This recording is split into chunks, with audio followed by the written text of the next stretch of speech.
Right.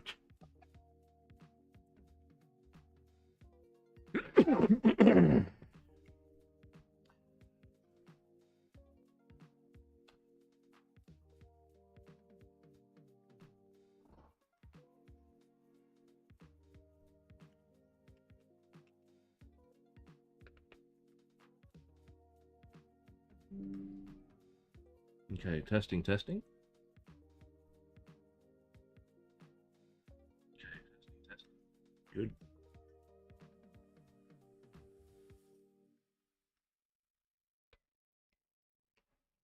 It's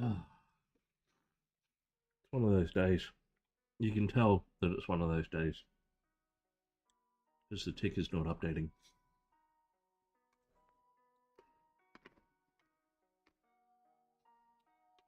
Stream Elements is bunged up, but that's okay. So, it is Tuesday. It is the dawn of the final day that I am 45 years of age.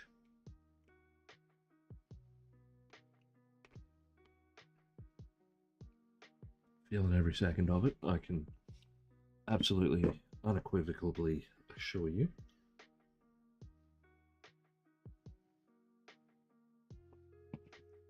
Oh. So, may as well get stuck straight in. Working on skin tones. So we did our other little bits and bobs yesterday. Swap these.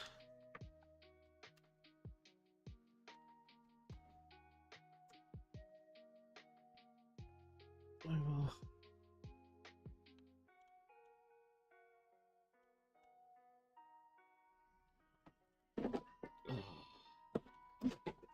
Damn it.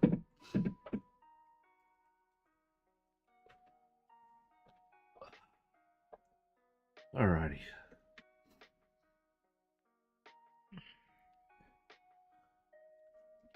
Don't mind the message on stream. It's Tuesday.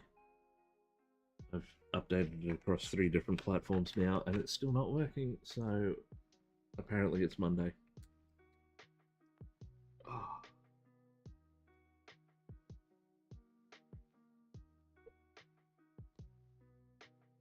Alright.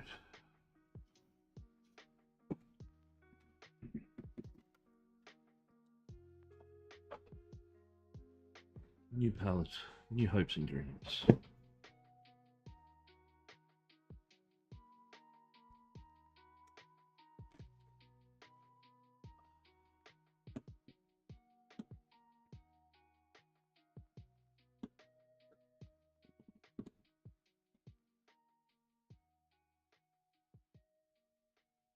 Yeah, that should do us, I think.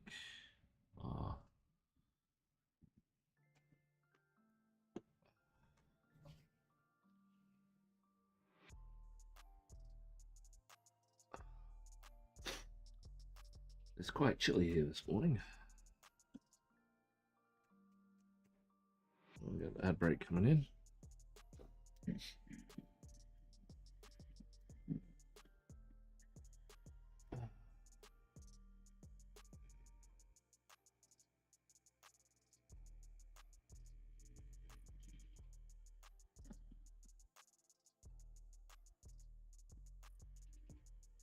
So, as I said, today we're working on skin tones.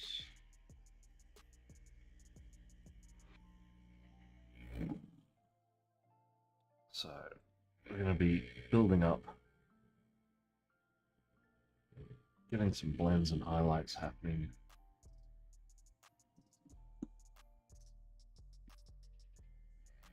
So we can push the contrast on our skin a bit. We'll try and bring good Sir Night out of the shadows.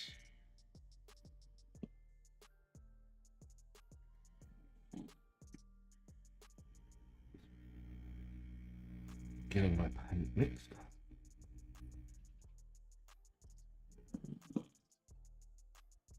Deep gentle.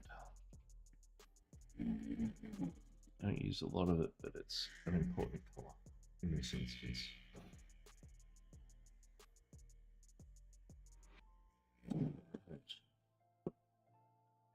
Hello, welcome. Oh, ad starts in 6 seconds. I'll see you all on the other side.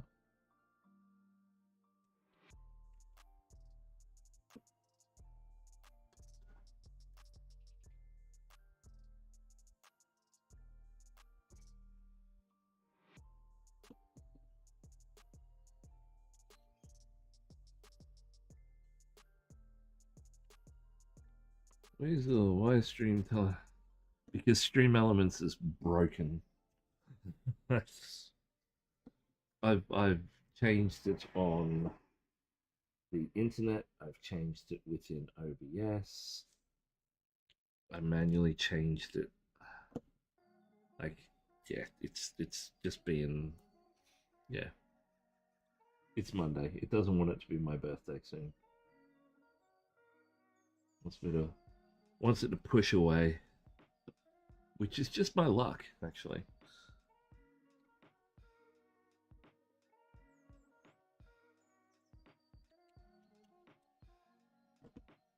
That's typical. Okay. Now, we may as well start where we need to. So, Bold Sir Knight.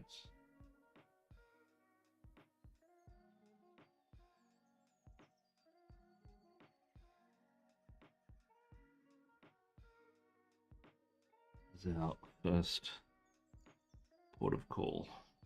Bring him out of the shadows. So yes, I'm sorry Stream Elements is messing up, but it doesn't want to be fixed at this stage.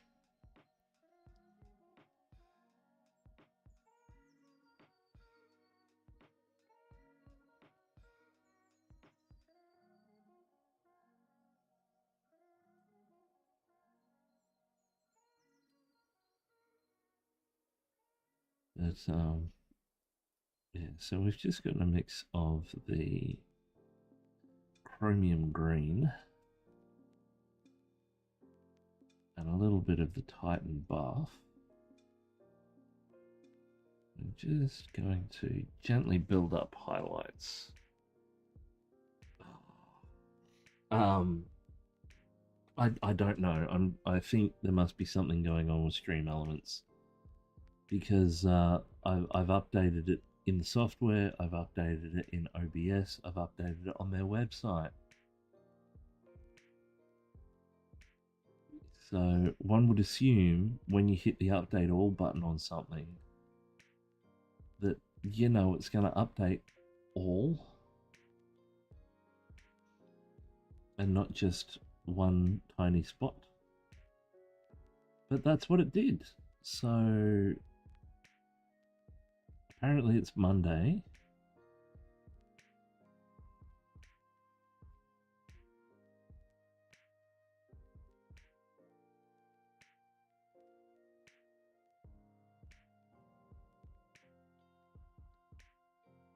Even though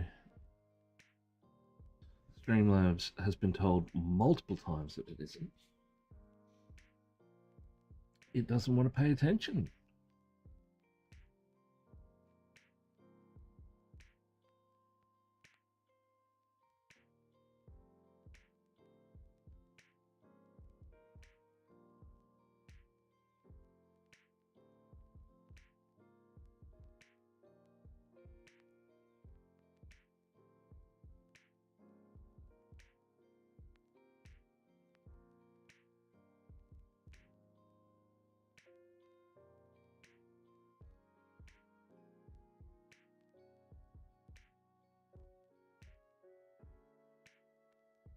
Does not want to conform to societal norms.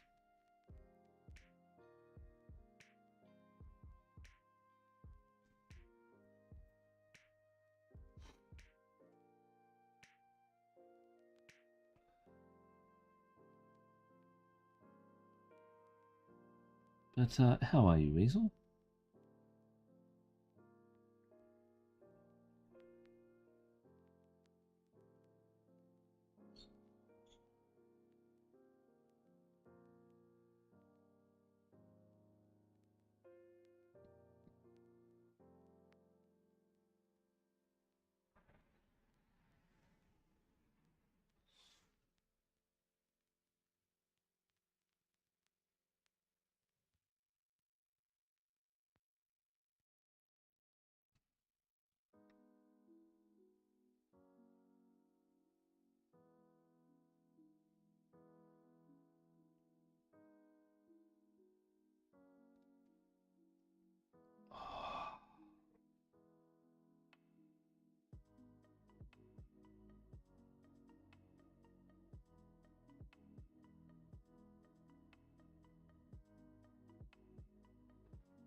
hope you are well.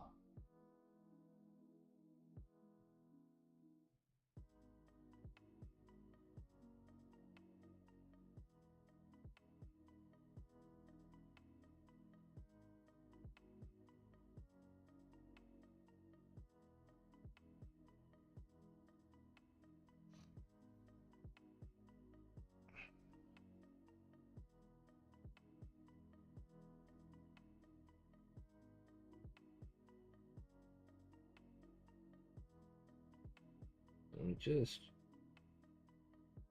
softly bringing up the contrast.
We're going to add those magenta elements once we've got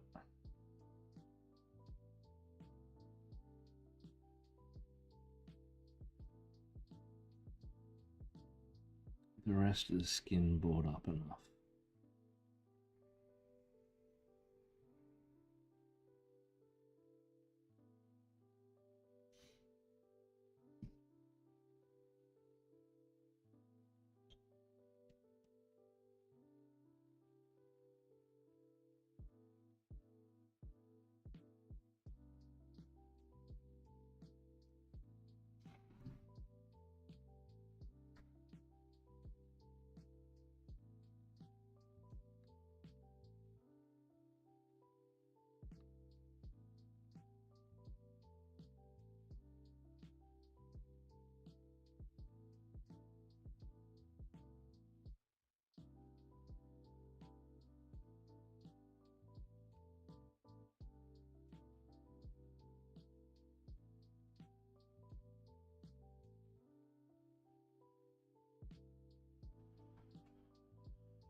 So it's the final countdown. Yes, yes.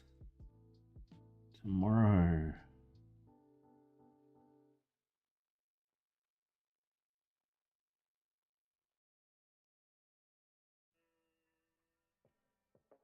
Just saying before, I am feeling every second of it this year.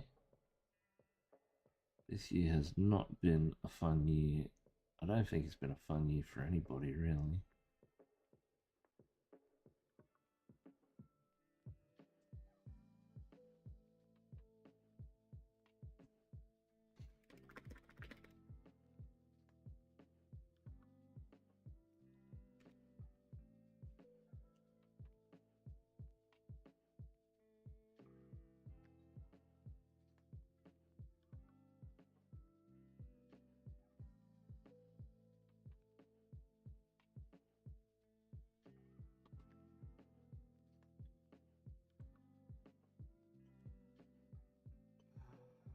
Hold off on that. From what I've been reading, hold off on that. That's yeah, not necessarily COVID, but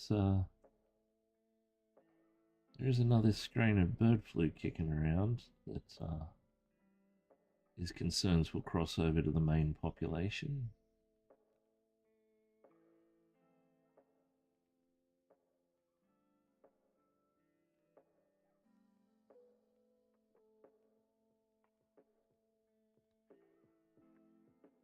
the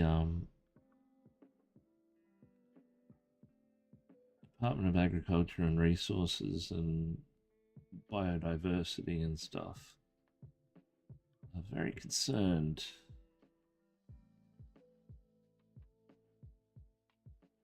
And seeing as I used to work for them, when those boys get concerned, you listen.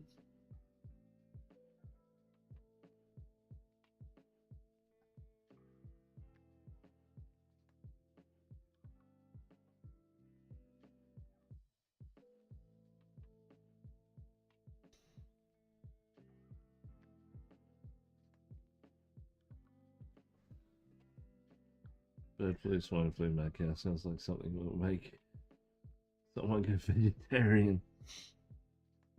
Well, unfortunately, bird flu was the last micro pandemic that we had pre COVID. And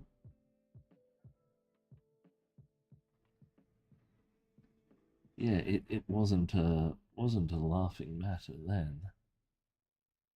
And given the way this year is going, I've got a feeling that it's probably not going to be a laughing matter now.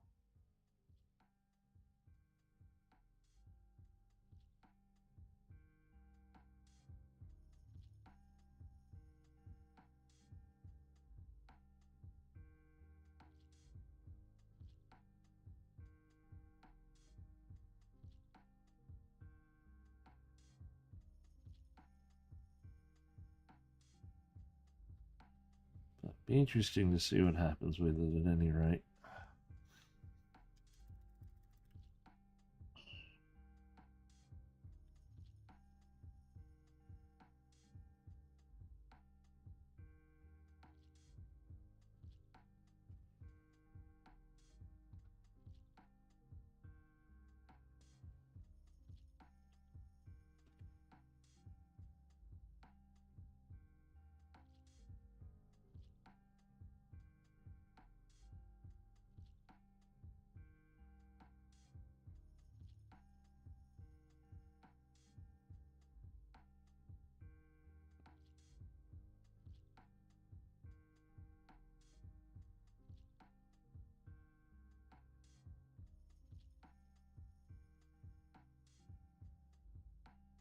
Yes, I got confirmation last night that my laser etcher will be here by the end of the week. Now, I'm hoping, not going to happen, but I'm still hoping. They have a deal at the moment where orders placed in a certain time period go in the draw to win the total amount back. That would be a lovely, lovely birthday present.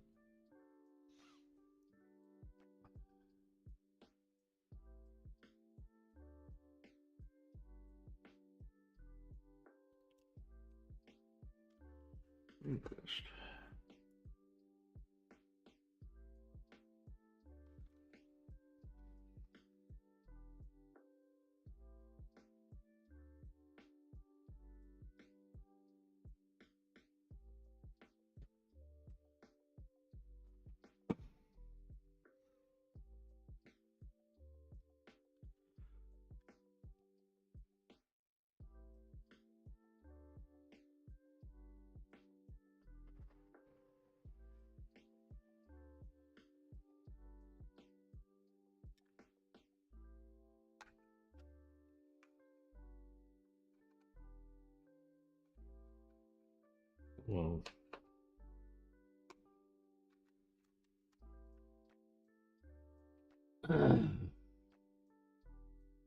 it's yeah.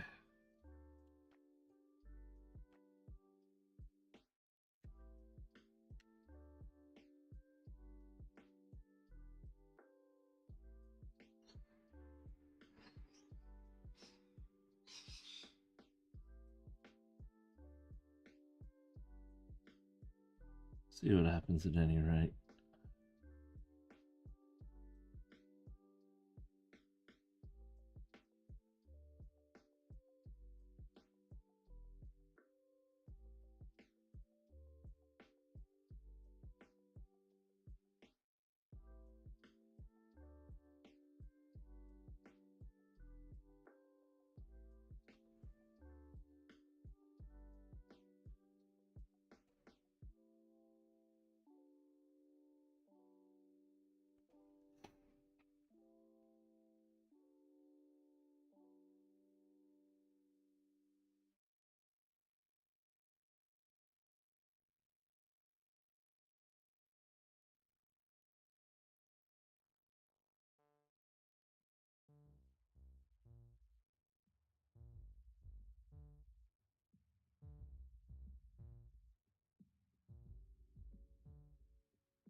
Hey, thank you, mate.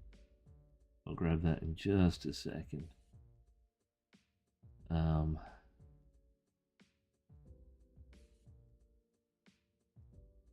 Yeah, plan was have some friends over this weekend, hang out. But as always, they're all busy because coffee was not an option. Coffee.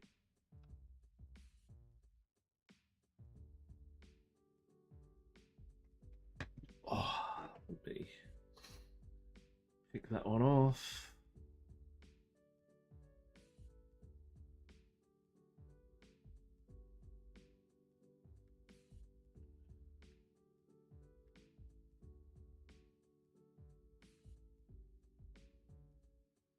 So yeah, not sure what I'm going to be doing this weekend now.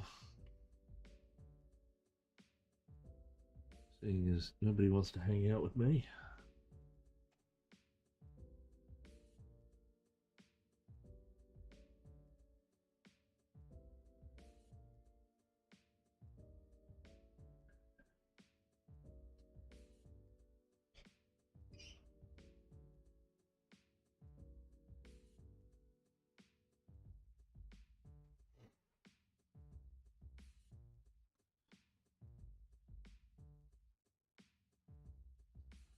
Ah.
Yeah, he's a bit more visible now.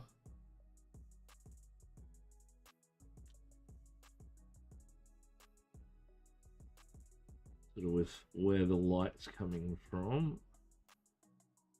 It should be probably in shot about there, so I need to do a little bit more on that nose. Fall off isn't right.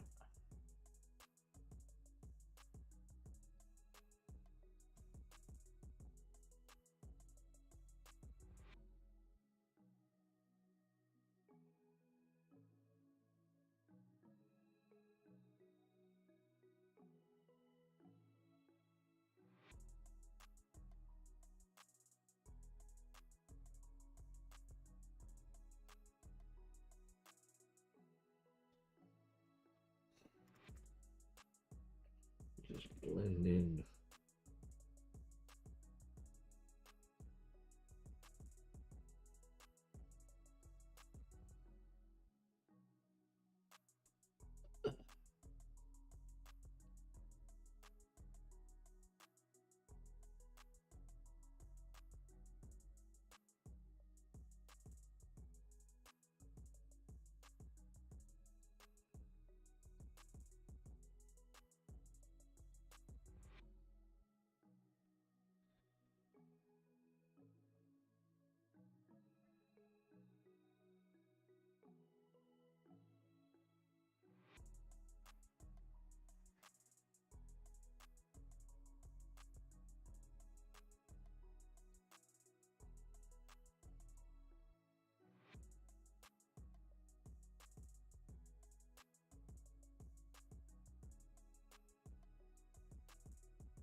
Yeah, that's looking better. Now we'll do his ears, or ear, the ear that we can see. One's hidden behind everything. We'll work up his hands, and then we'll work back through our tinting.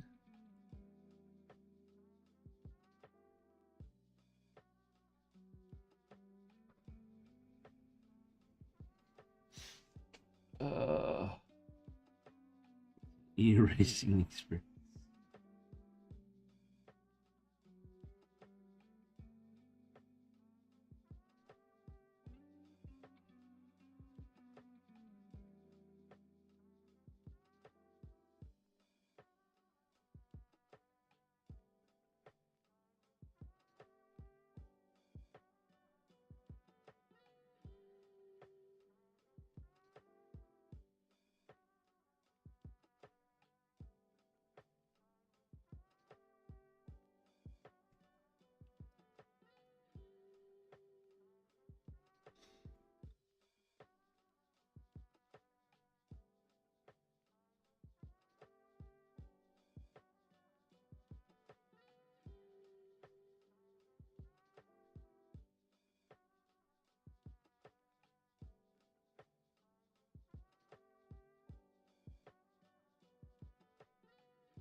bring that up.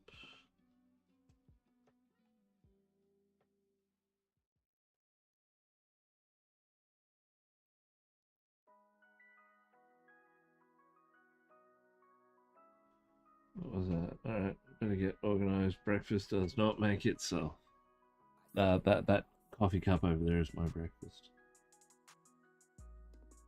and the pile of pills.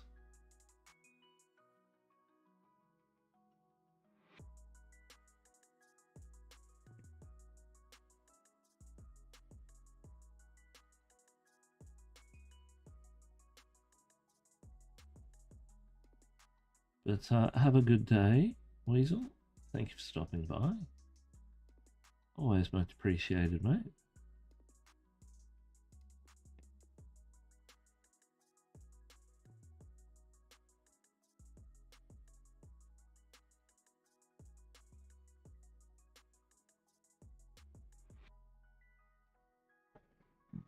Oh, pardon me.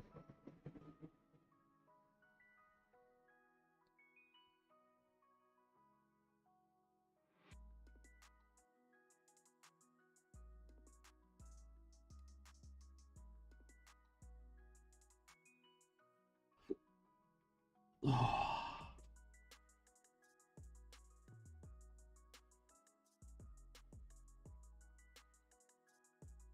I think I'm just going to build these hands up again.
Okay, how is everybody out there today?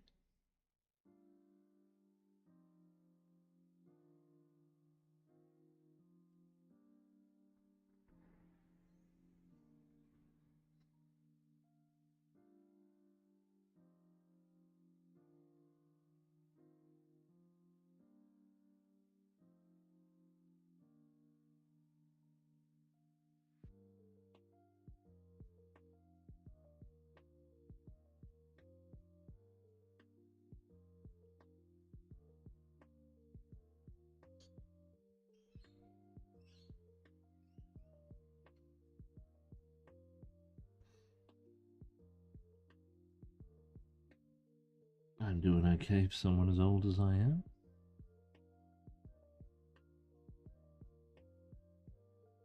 Old as I'm going to be.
Seems my idea of having or getting up to an amount of followers or um,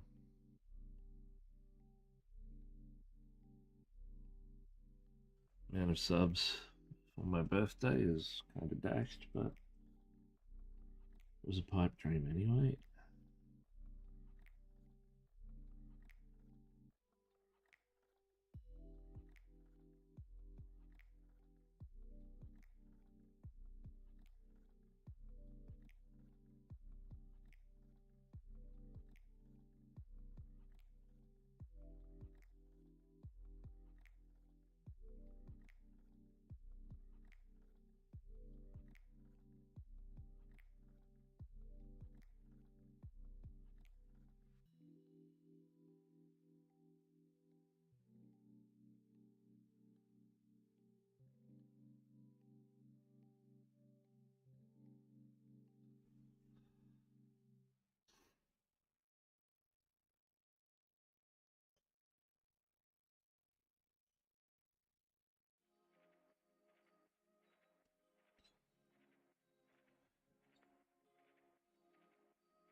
Uh,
hey, good morning, Howgrat. How are you today, mates?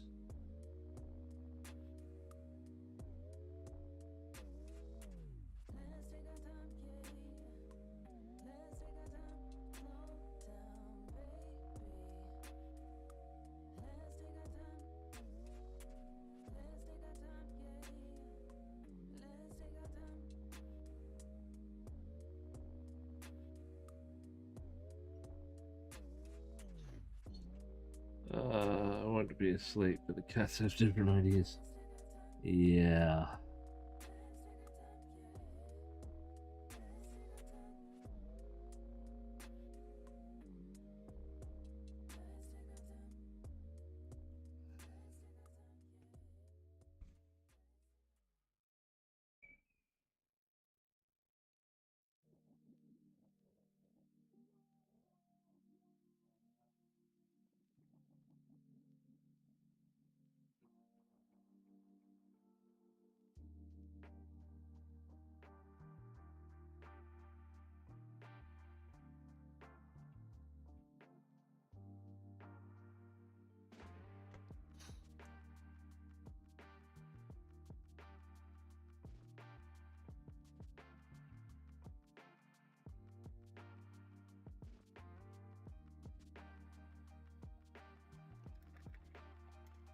Okay, I just need to check this.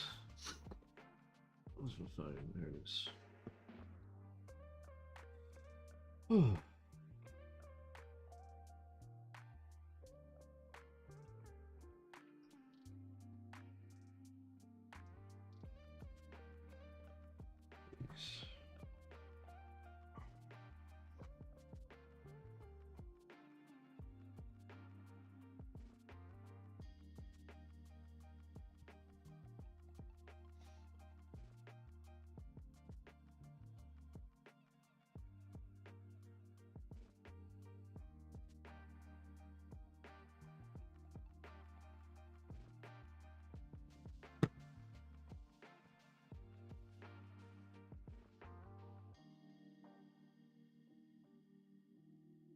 Oh, we actually, hang on.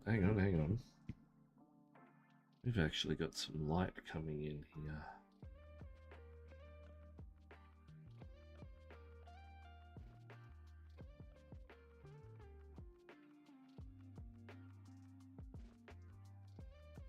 So I need to compensate for that just a touch.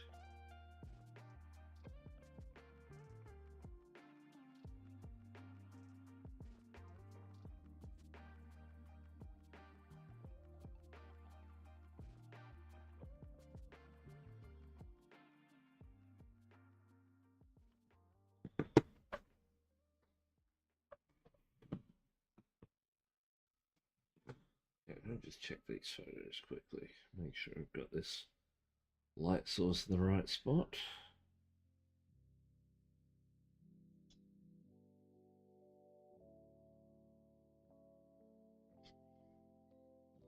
Yeah, it's looking like I do. All right. Okay.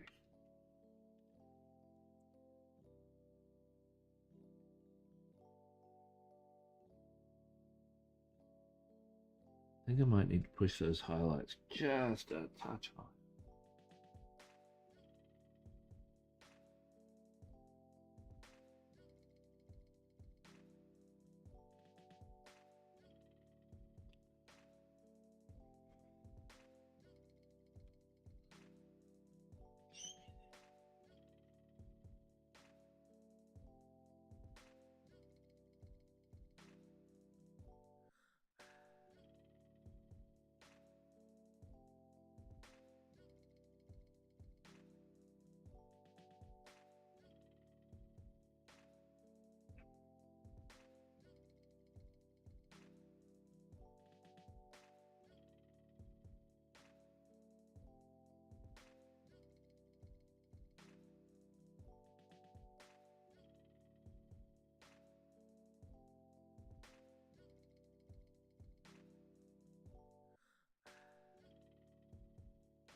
Just so I can really soften down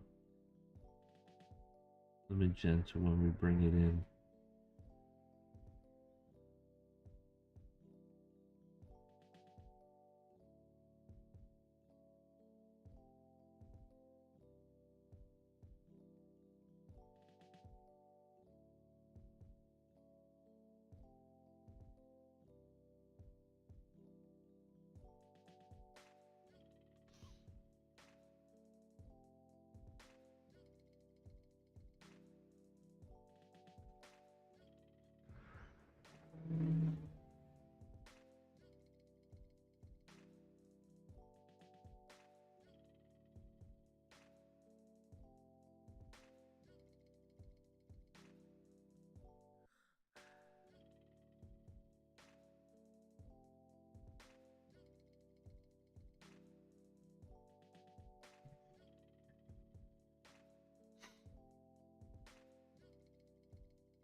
Yeah, I think there. So we'll touch up.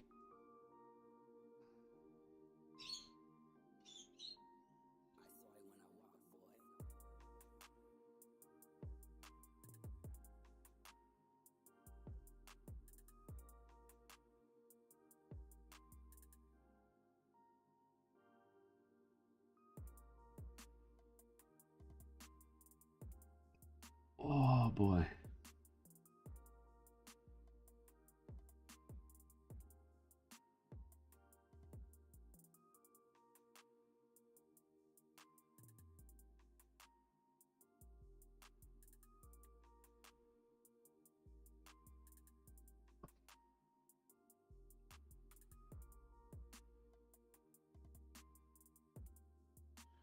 Okay, now for some minor tweaks on the archer.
Just to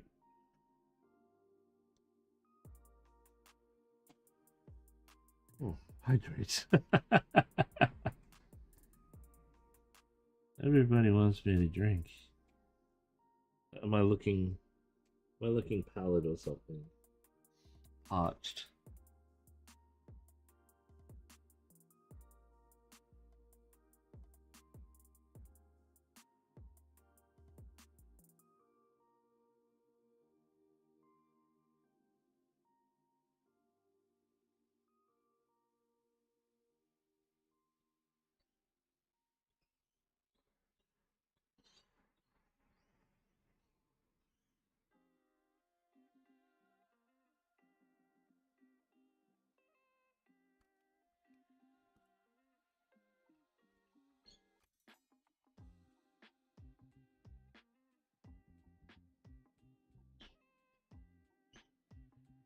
I'll grab it in just a second.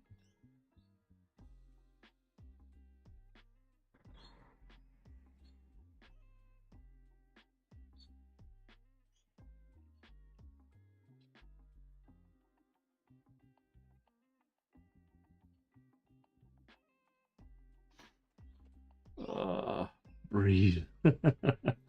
No. I choose no.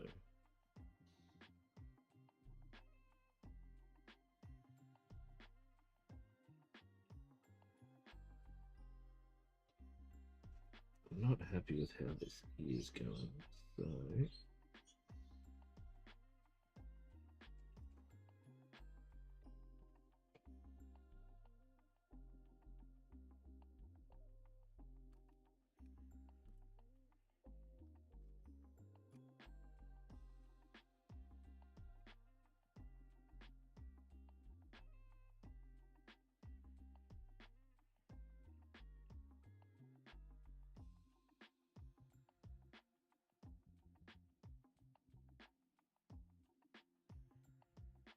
I'm going to redo both of them.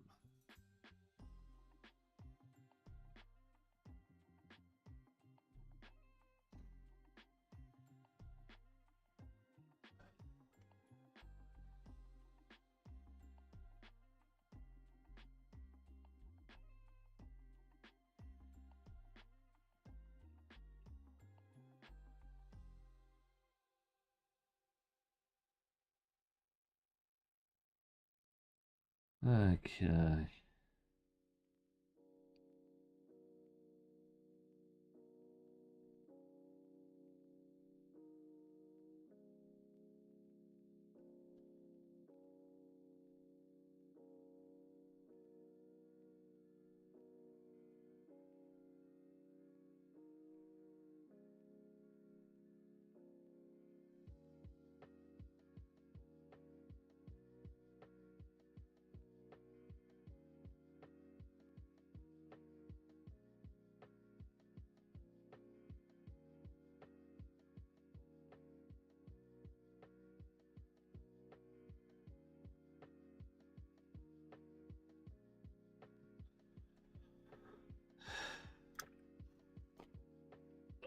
Oh, so how is everyone today?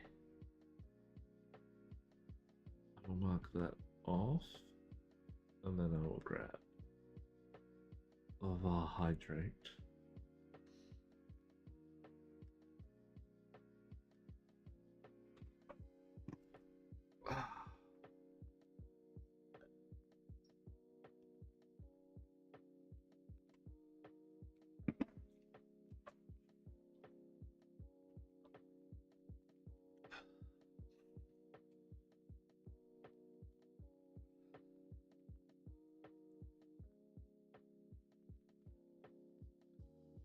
I think I'm gonna need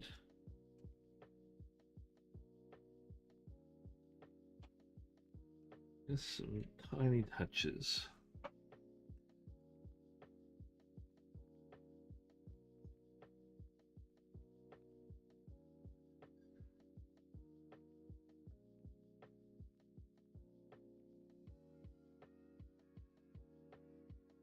of this shade.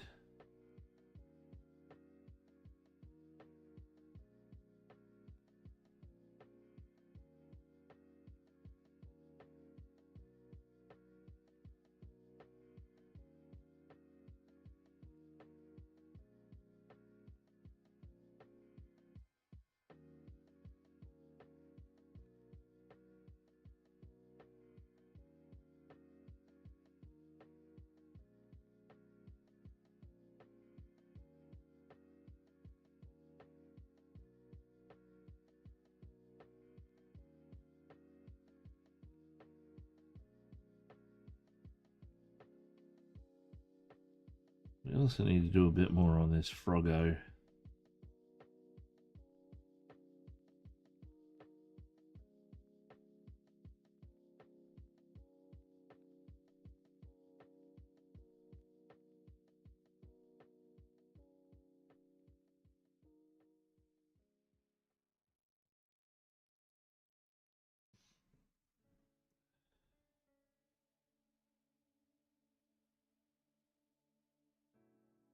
That's a bit better. Now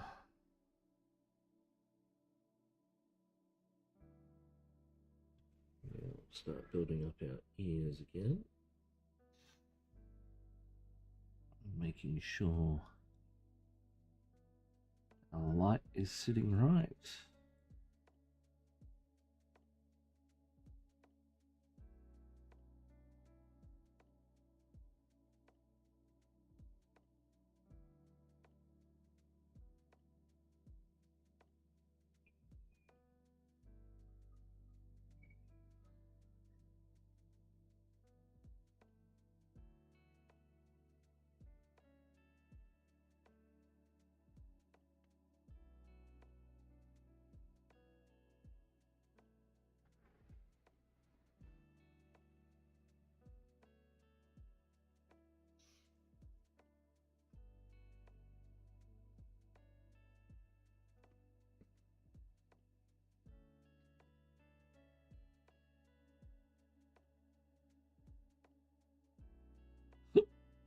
Pardon me.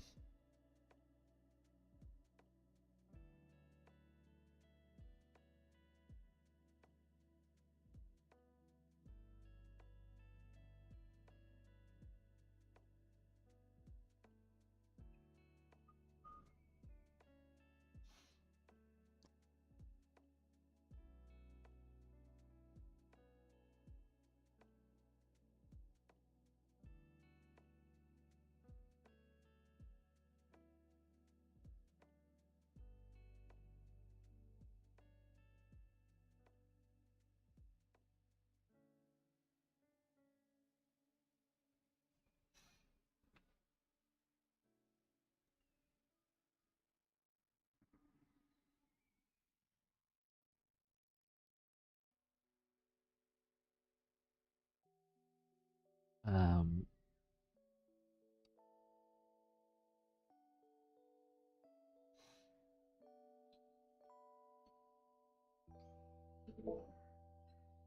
what was that?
So, anybody got any questions or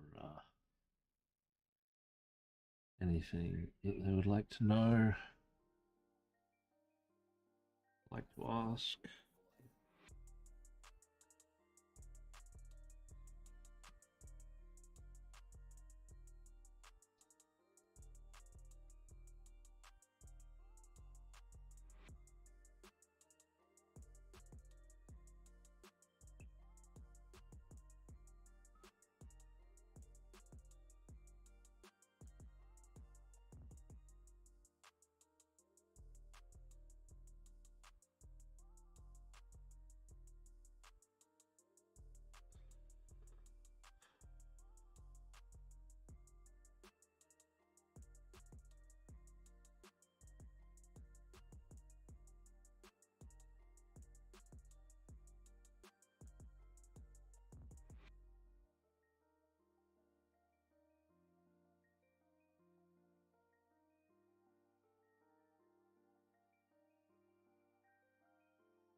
No?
Itchy nose.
These hands are bothering me.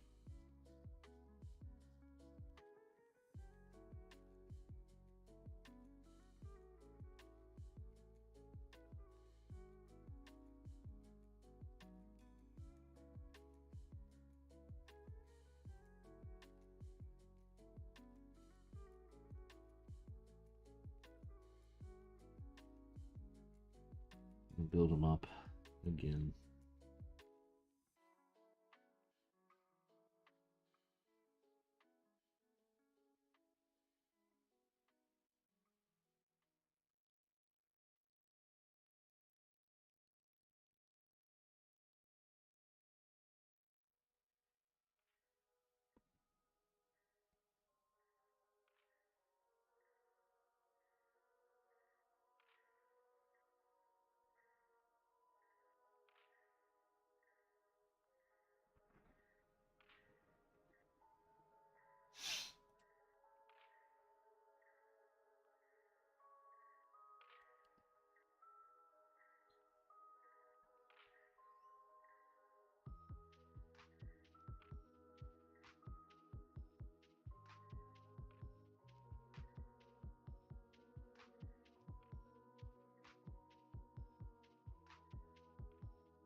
Okay, okay, right. Yeah, sorry, I was just on a trying to get the angle.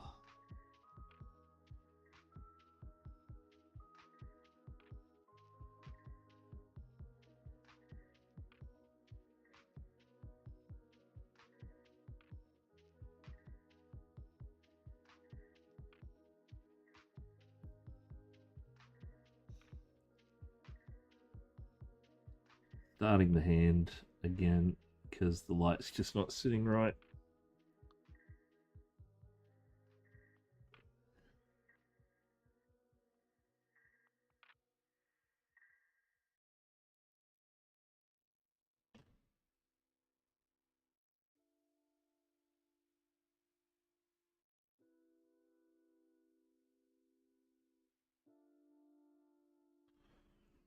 Good morning. Good morning, Grandma. How are you today? I'm redoing the hand, so I wasn't happy with where the lighting was sitting.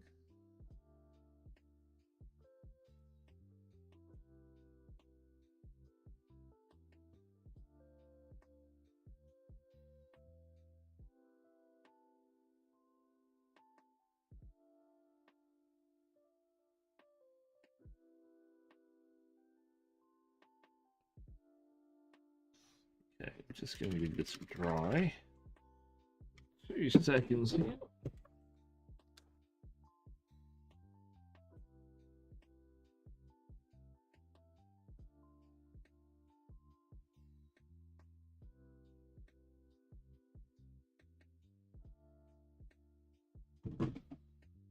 How is everyone today so far? It's I'm feeling I'm getting about 3, 4 per 30 on the speed lines. That makes no sense to me whatsoever, Helgrat. What are you talking about?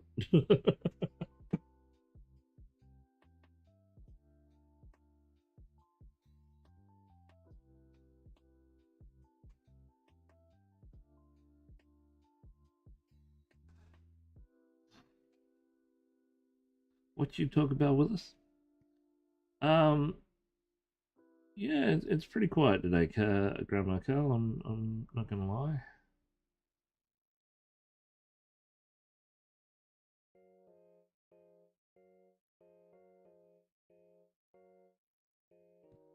I'm hoping tomorrow's stream goes a bit better.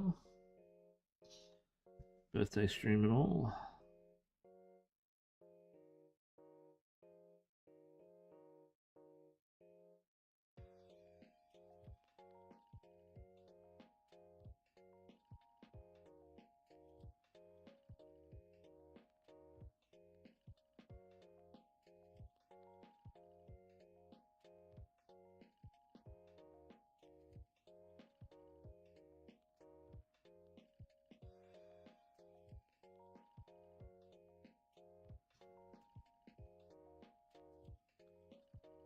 Shape of the model makes it so I only paint for about 3 or 4 minutes every. Oh, okay, okay. Well, hopefully, I should be able to get these um, Lego eggs in the post soon, and you may be able to paint a little bit longer.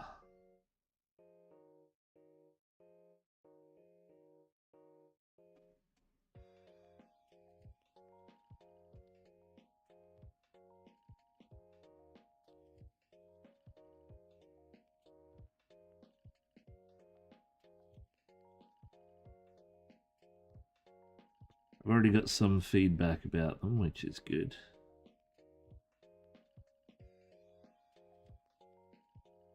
I've still got yours and another one to ship out to Melbourne as well. Actually, it does. It does. So, Grandma Cal, while that's thinking about what it's done, um, let me grab one. I'll be right back.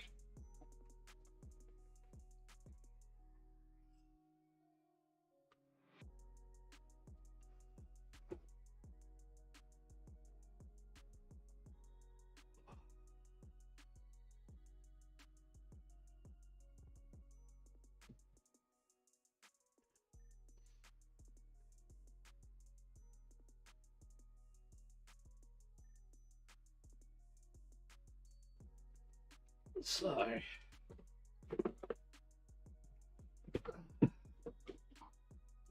I have, as I said yesterday, arthritis in my hands.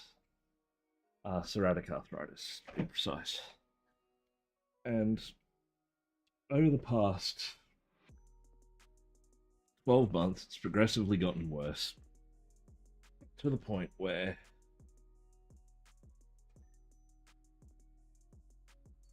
these weapons. Oof. I like this is my hands resting. I have sort of ligament tears in the connective tissue in my wrists, partially due to ehlers-danlos, partially due to this psoriatic arthritis. That's as straight as I can get my fingers on both hands. I've busted them and other bits and pieces. So I built and designed from the ground up a painting handle specifically for people with mobility issues, with arthritis, with hand cramps, nerve spasms, that kind of stuff. So,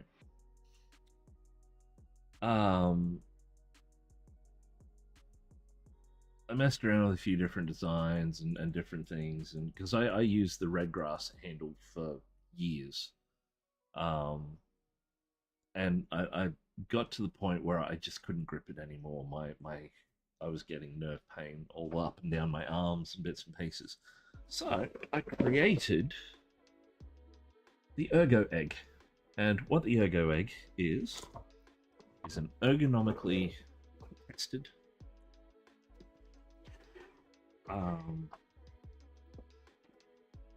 painting handle specifically for people with bad hands. So that's the handle itself. We'll look over to this one so we can see. So this is a prototype. This one's going out to a tester, most likely Hellgrat. Now, the really cool thing about it is you can hold it pretty much any way you are comfortable holding anything. And it can be flipped upside down. You can paint straight angles, right angles, full palm grip, and yeah, I've got average sized hands, so it sits quite happily.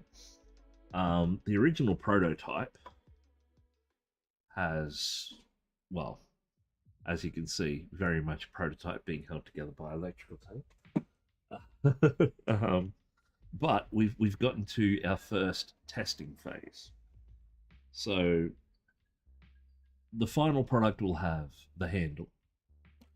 It will have two gripped small tops, one gripped medium top, and one gripped large top. Now, I've designed it in such a way that when it's together, you have minute amounts of control.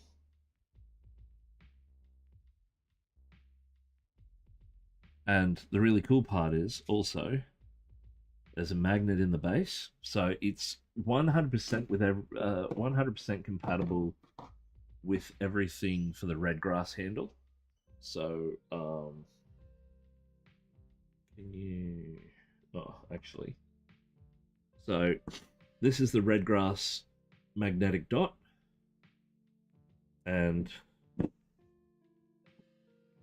this one still needs a touch of sanding, but it sits there quite happily.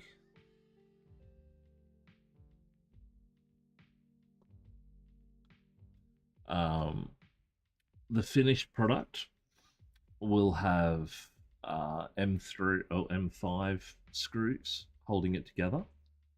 It will more than likely ship with some cushioning tape. It will be 3D printed, much like these. I need to do some redesign on a couple of little spots in it.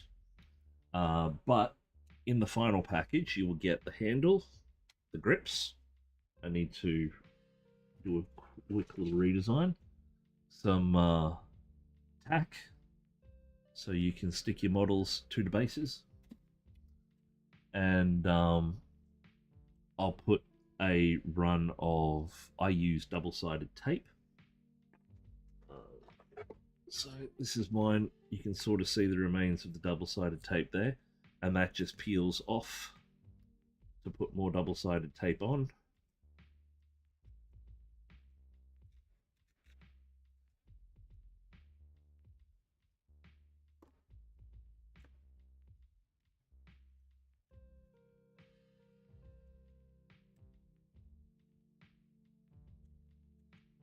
But I'm hoping to have that on the market and ready to go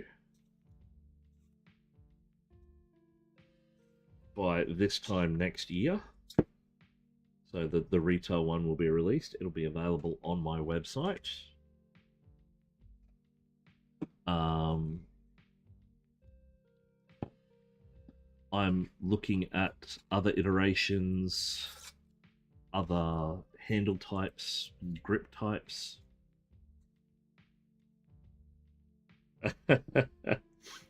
It was, well, it was strange. It was out of necessity more than anything else. So as you can see, the this particular one's a bit stiffer in its movement, but the potentiometers I got for the new one are quite good, and they are repeat purchasable, so we'll have a nice feel. Now, other things that I'm going to be incorporating into it, as an example, is this is the remains of a way old Citadel paint one, Citadel painting handle, one of the original ones, and it's got a vice grip on it, which I'm looking to incorporate as its own head that sits on, so you can still turn it. My cheap model handles are small plastic tubs that store terrain dry leaves. Well, that's the thing. This, with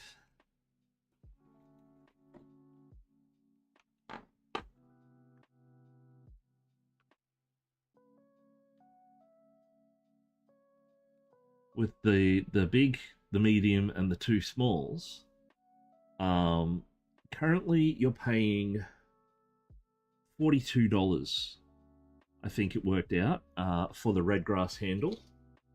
And with that red grass handle, you get one sticky dot, one of these, and about this much tack. And that works out to about $50, or $47. I'm putting mine on the market for $39.90. The reason I put it on for $39.90 is because 399 spells out egg, and this is the ergo egg. So it's a punny amount of money. Ha ha ha. See what I did there? And one of the other aspects of it is I'm actually going to go through and make a premium model as well. And that premium model is going to be lathed wood. So it will be exactly the same, but in various woods. One of the woods I've got is a yellow, from a prehistoric age tree, which is this really beautiful yellow wood. I'm looking to get my hands on some burl, and these premium models will be specifically designed, well, specifically done. Um, they'll have. What was it?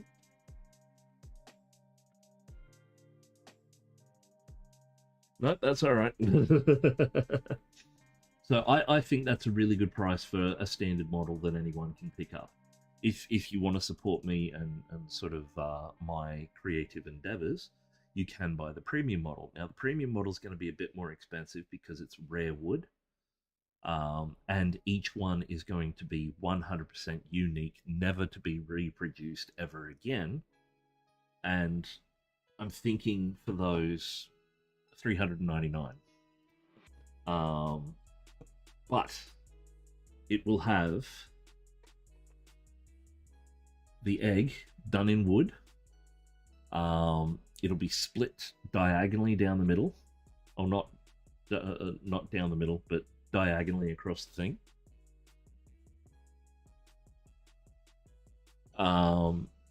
Which will have an inlaid piece of brass. So it'll be one type of wood one side, one type of wood the other. These fittings and fixtures are all going to be brass. I've got brass screws lined up. It will be a bit heavier and it will be a very premium model. There's also going to be etched patterning in the sides, and depending on the wood and depending on the patterning, it's going to be a different patterning each one, but it's there for grip.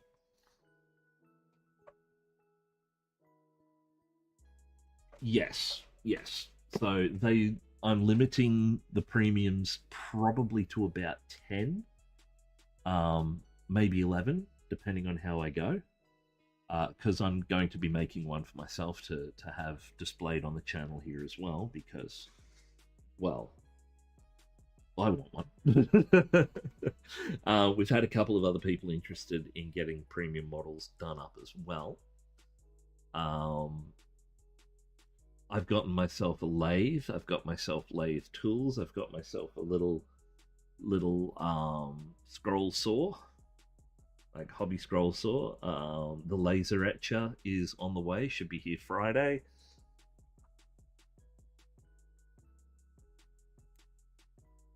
Oh, all right. I'll do 12.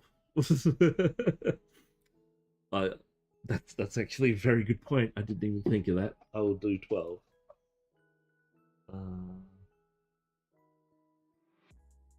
Premium Ergo Egg 12. I've written that down, Brathmore, so why does it need to be 13? Oh, if I'm getting one, and then yeah, 12 for everybody else. That's okay. I can do that. I should have the gear to be able to do that. But yeah, I'm looking at getting various types of wood. I'm thinking about doing up a charity one for a fellow creator of mine who lives sort of very close to the area. 1/3 of 39. At the moment, I can't put my name down for a premium. At least I can't confirm until we renew. 3D version, yes, please. Well, Cal, Grandma Cal, would you like to be a beta tester for me?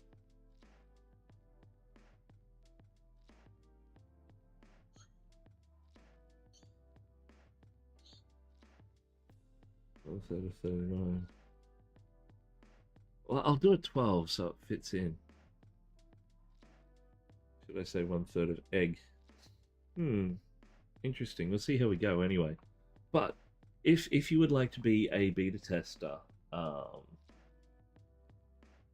Grandma Cal, let me know, because those are going out shortly. I have two on their way. One actually heading down to Melbourne, one to Sydney, and I can throw another one in a box to go to Sydney as well. that way you can test them out. There's a questionnaire that I've made up. Um, so if you've got issues with your hands, that would be much appreciated, because I'm after people with maneuverability issues and sort of issues with their hands.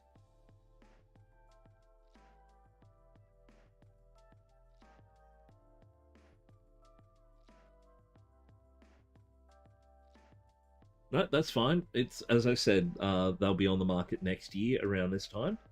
That'll give me enough time to make up a few copies in case things go crazy.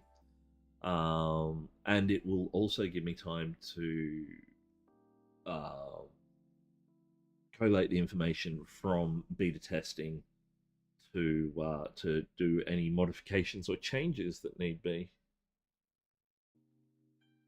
Voluntary. Well, that would be perfect. That's one of the criteria. Like, what is involved in a beta tester?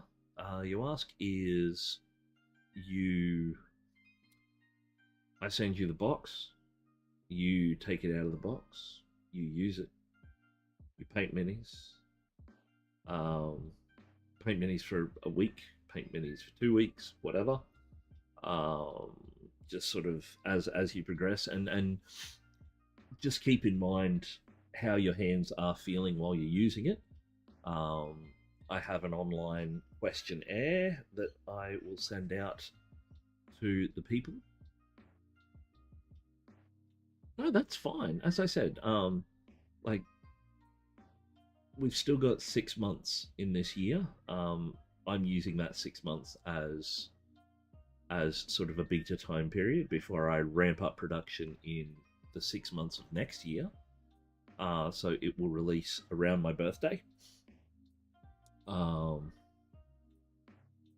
And that way, sort of, we should have a good understanding and a good feedback in regards to what to do with the thing. So,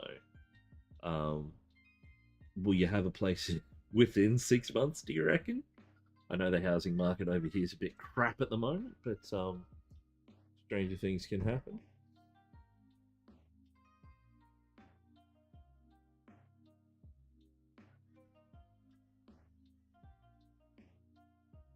Oh, we got an ad break starting in just over 3 minutes. Oh.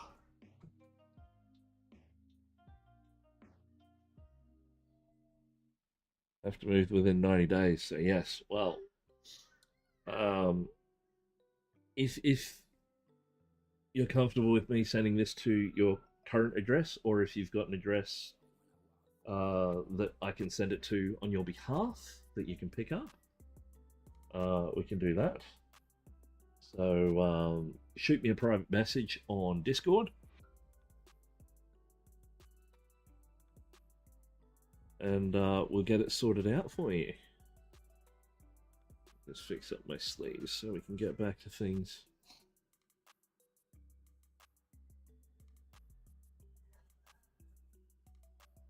Oh, but yeah, that's the Ergo egg. That's one of my designs. I've designed a couple of things over the years. Like, this was probably my first ever 3D design that is still running and capable and doing stuff. It's a cap that fits over the top of the Citadel paint pot, the Citadel water pot. So this guy keeps your liquid safe. So I'm getting to a new place, wherever that may be. Yeah, it's I'm hoping that we get to stay here for as long as we need to, because I don't think I could move again. Unless I sell lots and lots of Ergo eggs, and then I can buy my own house.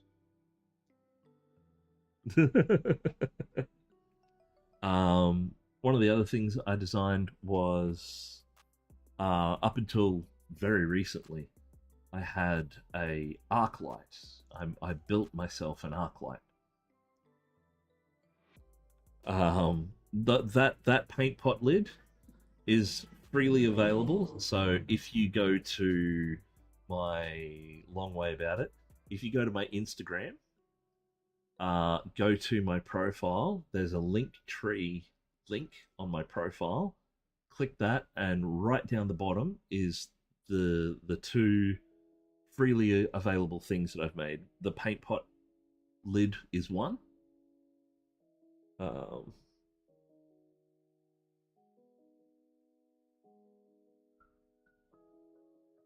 well, this one up here.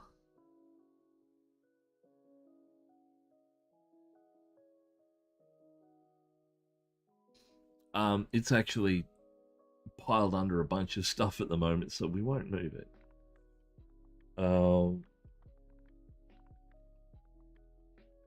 That was more of a test, actually, to see if it would print. But what was I saying? Oh yes, I built an arc light. No problem at all. Which I called the double rainbow light because it went from here all the way over my desk to the other side to sort of just behind there, and was all 3D printed, and it had two runs of 4 LEDs. You switch the thing on, and it was visible from the moon. It was unbelievable.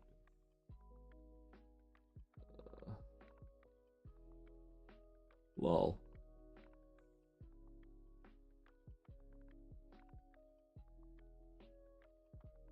Watch out for Mushroom Dwarf. Oh, he's over here. That's him there. But I've got a heap of stuff that I can do that needs doing. But if you wanted to see a terrain piece, give me 2 seconds.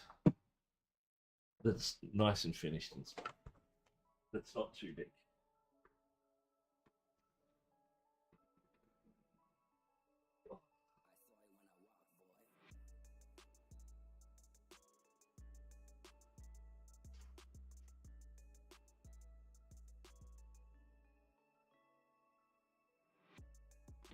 Oh, this is a promotional piece that I did. Just so I could put it on tables and things at conventions and stuff, so people would look and go, "Oh, pretty." This is the water wheel, and this is by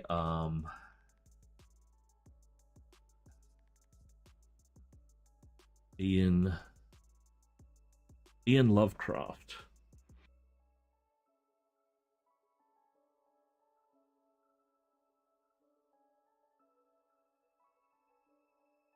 So let me get you out of the way.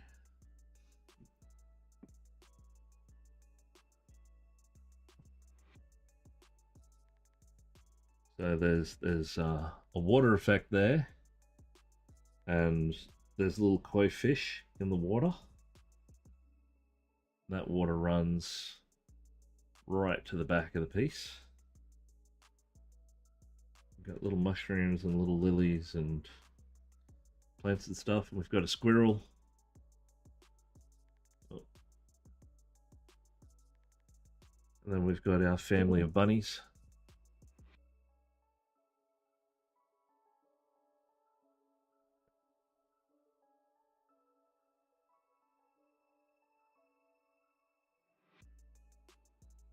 Oh my god, the terrain piece close to my country kid heart.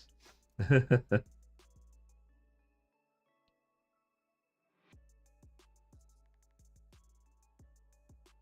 our family of bunnies again. And it's got my little, proudly sponsored by Critical Paint Studios, with a link to my link tree. And the top comes off.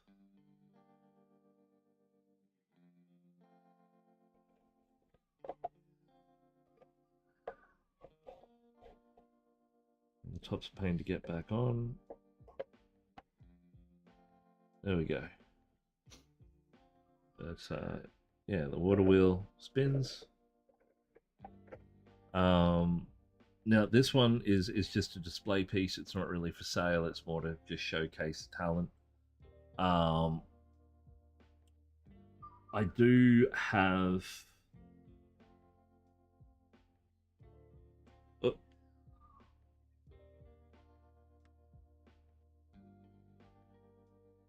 Or a kangaroo to kick the A Moose's butt here. This was just sort of a one to put on a table, so folks can see what miniature painters do. Just pop it back. Oh.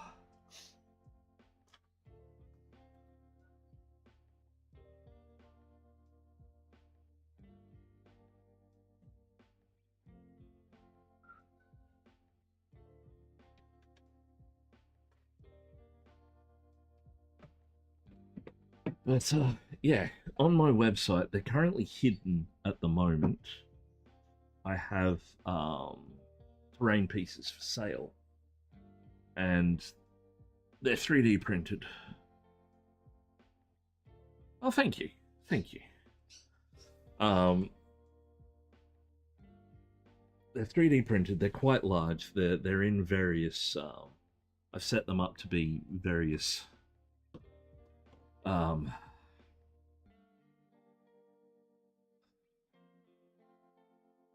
groups. There's a market, there's blacksmith, there's a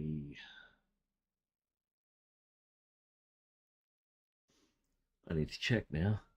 I haven't had them enabled on the website because of my FDN printer messing up. So more selling products.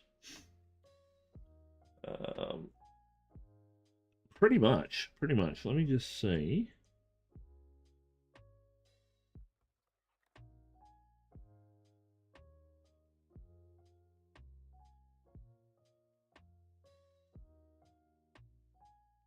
So we've got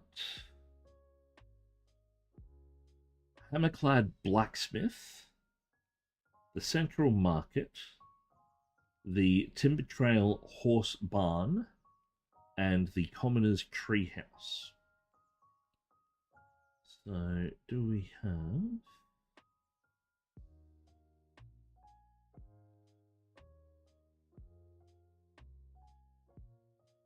So you can't really see properly, but so there's quite a lot. This is the blacksmith.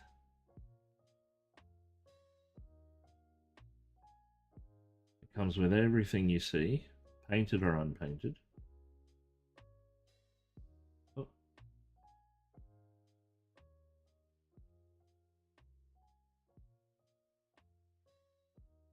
And it also has lighting built in.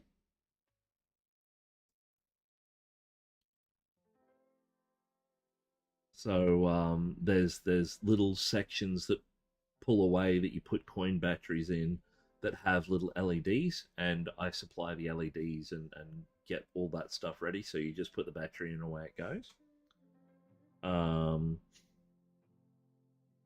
The town square, where is it? Blacksmith, Central Market is massive.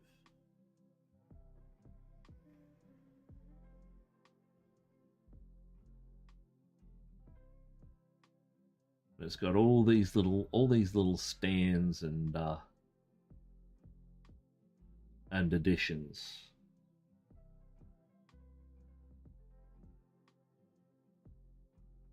And the other one, which I really like, is the Commoner's Treehouse.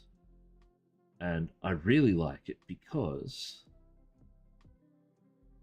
it is exactly that. Where's a good picture of the whole thing?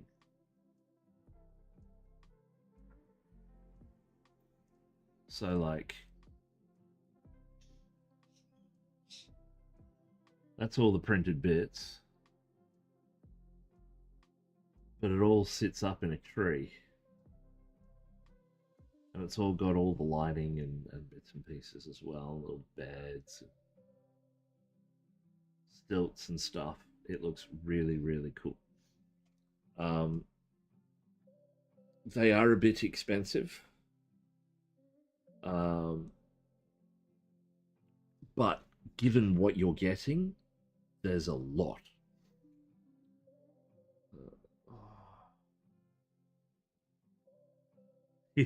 Well, these ones, all this stuff, I have merchant licensing for, so I print.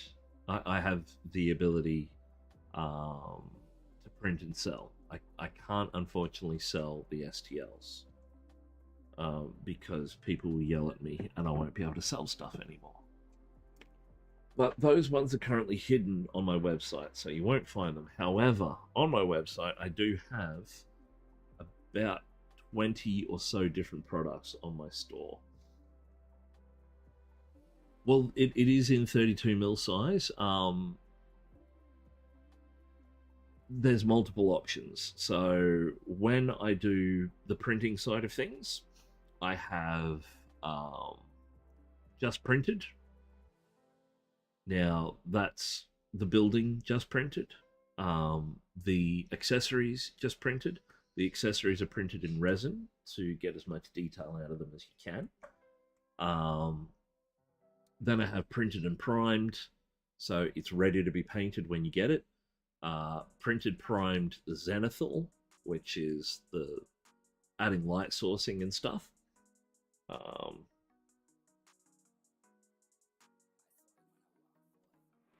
I use printable scenery in personal projects, and little bits, just their scatter terrain and stuff. Their merchant licensing is absolutely disgusting. It works out to, I think it worked out to $600 a year just to be able to sell their stuff. And there's no guarantee that you'll sell it. Like, I've had my website now for the last 2.5 years, and I haven't sold a single printed piece off it, full stop. I've got, what's it, 25 pieces from different artists and different merchants, and I've not sold a single thing. Like, the only stuff that keeps my website active is my commissions at the moment. Now, I think I've got pretty good pricing.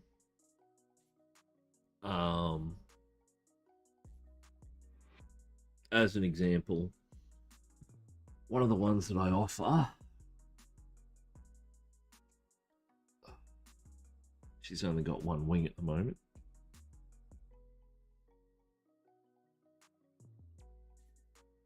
Well, yeah, like printable scenery. Their merchant licensing is ridiculous. But as an example, this is just a little bust figure. There is a wing missing. Forgive the wing missing. It's over there somewhere. I haven't glued it back on yet. But I think from memory, let me just check.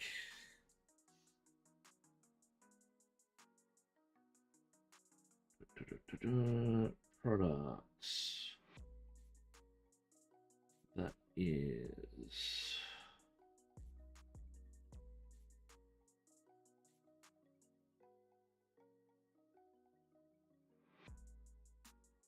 Where are you?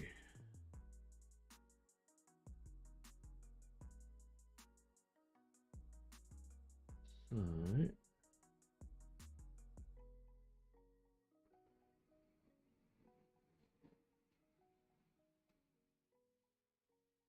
Okay. So that is a 3-inch model. Uh, this is an old print. This is before I got my 16K printer. Everything is printed on the 16K printer now. But I've set the price on this just printed and cleaned up and ready to go and all set as $44, and I think that's a decent price. It's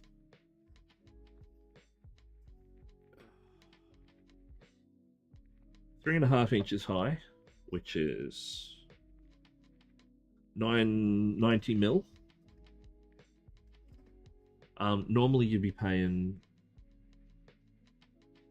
in excess of $70 for something like this in the quality that you're going to get it. It comes packed, ready to roll, shipped out to you anywhere in the world. And that's probably the tiniest sculpt. That's the smallest sculpt I offer. What's this? About printing some of this stuff. My next scenery project is the slimy slums for my underground sewers, my grots while making illegal toxic beer poisoning squeaks. Except for game machines, food machines, all scratch built too. Nice, very nice. But I also, like, with my website, along with my website, I do commission printing and painting. So if you've got an idea or you've got a file or you want something printed, you own the files, then I will print it out for you. I'll get it cleaned up, I'll box it up, and I'll send it out. I do that for a lot of people. I do that for multiple members of the Brisbane Display Painters Guild, which I'm a member of.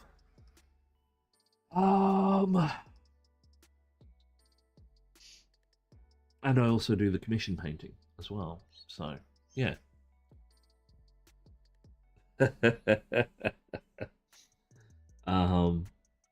But as for quality, here we go.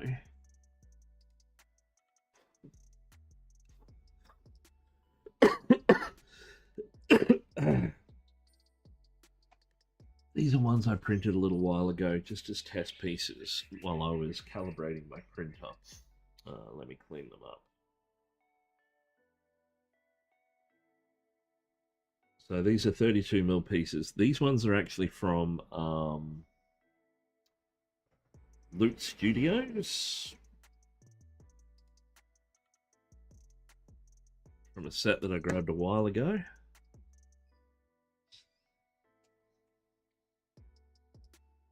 So you can see him and see the detail involved.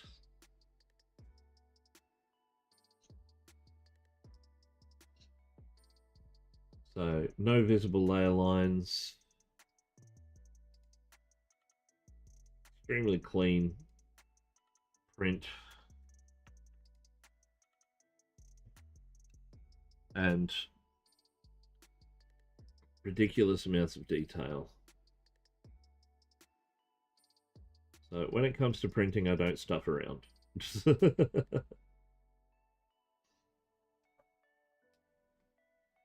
And I do resin printing and FDM printing. I'm actually in a bit of back and forth with someone at the moment because they're looking at getting a Stormtrooper helmet custom printed and painted. And yeah, that one's we've been back and forwards because he's had some problems with the designer. So waiting to hear back about the next steps moving forward on that. But that's what I do. I do a bit of everything. And now that I've got a laser etcher and engraver, I've designed, or I'm in the process of refining a design for paint racks. And once those are finalized and working and everything's right on them, they'll be going on the website too for sale. So yeah, I if it's to do with miniature painting, I will sell it.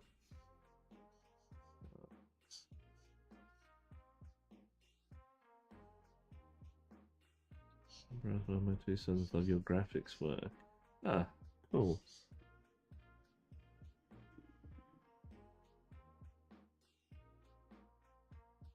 But yeah, watch this space.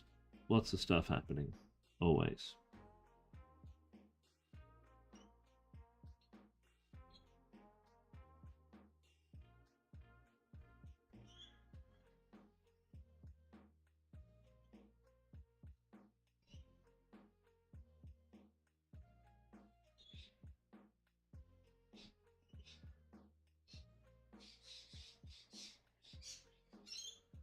And that website again for the viewers at home, www.criticalpaintstudios.com.au, has on there all of my current services, galleries, projects.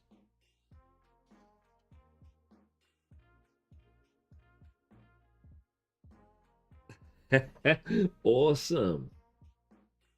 And that's what it's all about. That's why my channel exists, to help people. Whether it be me helping or other people helping. Thank you, Barathnoth.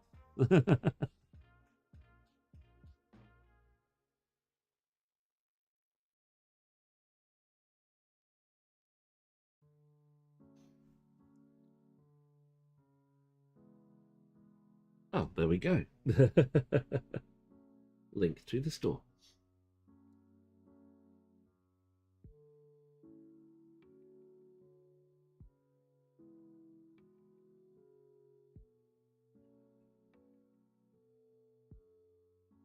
And on there also is some really good shots of the mushroom guy, the Amanita shaman, as well.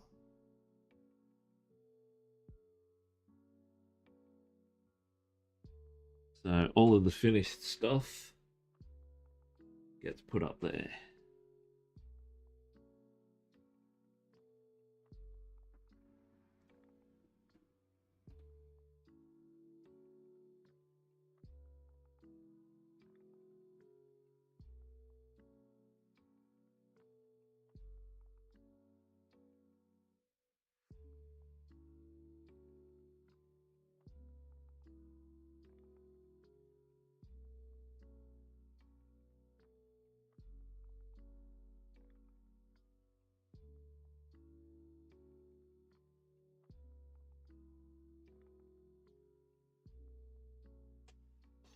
I'm also got some other stuff on there. There's some miniatures for a game called Psychopomp, which is from a another streamer, Dr. Rhino, on Twitch here.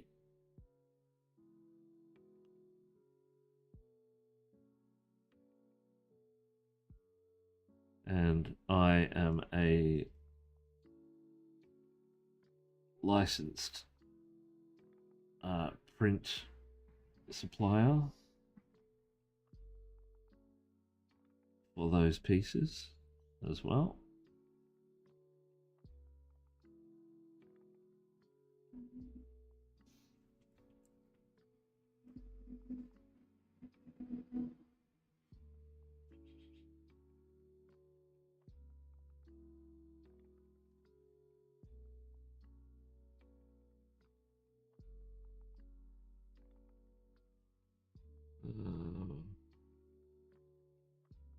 Reaper, I am going to be working with them fairly soon. They would like me to showcase their paints, so the new MSP range that they did recently on Kickstarter. And when that fulfills, they'll be sending me the full set. And they'll also be sending me one of their premium models, and we'll be painting that up on screen. Start to finish using all of their stuff. Bit of a promotional thing for them. and then in turn for me.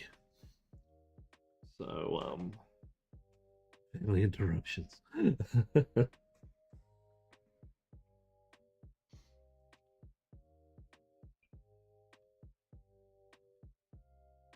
So, yeah, that should be pretty cool. I'm looking forward to that. I did want to get their paint range, but A, I have too many paints, and B, I don't have enough money.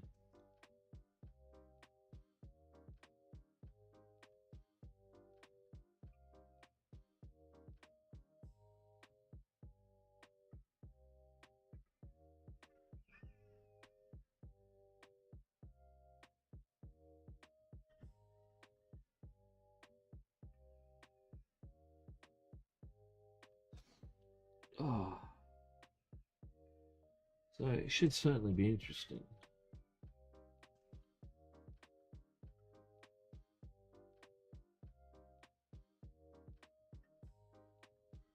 Some of the very first miniature painting paints I used were Reapers.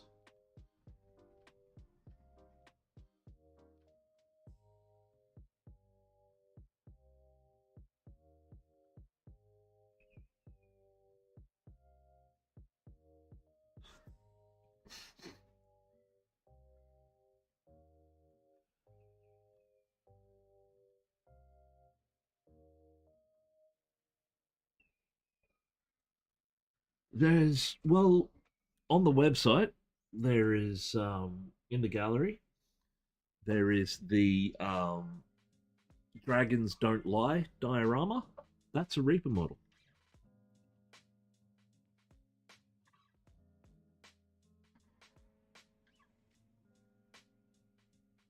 That was from a Kickstarter they had back in 2014. And that was a commission for a client.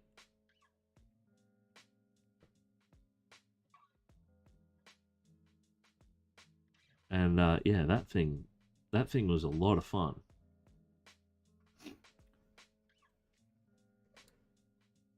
So they're going to be sending something in that that ilk. They said, let us know what ones you like. Send them through. So I have, and they're going to pick, and they're going to send me something completely at random. I'm hoping there's this beautiful figure of two dragons fighting on a hillside, which looks absolutely stunning. I'm hoping I get that.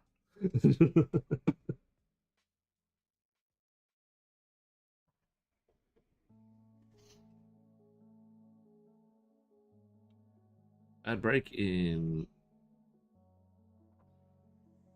painting of it was beautiful, but the sculpt still throws me. They, I think a lot of the problems people have with the Reaper models is they're all hand sculpted. There's no digital sculpting involved.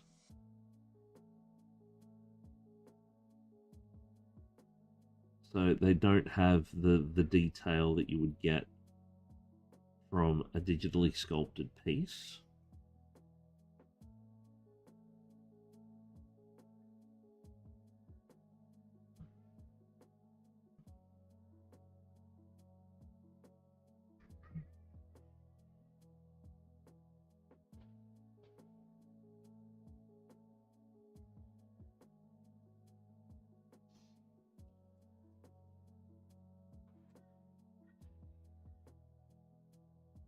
But yeah,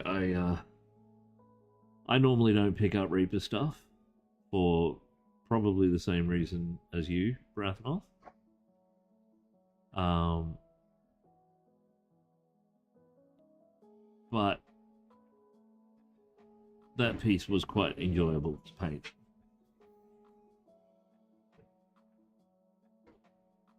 Yeah, that's the one.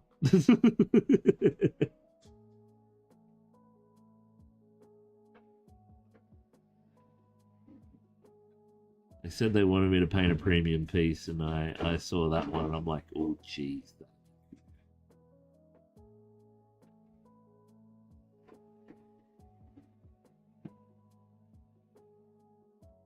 got some nice rocky outcrops that you could throw moss and small trees and stuff onto.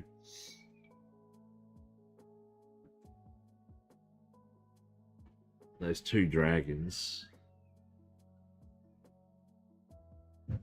I have no idea how I'd do them. I'd have to look at the paint range in detail first. But it would be epic.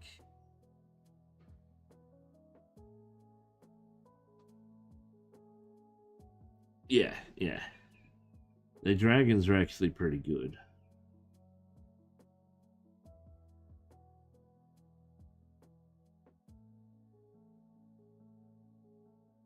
A lot of the D&D, not classed, branded models are actually made by Reaper.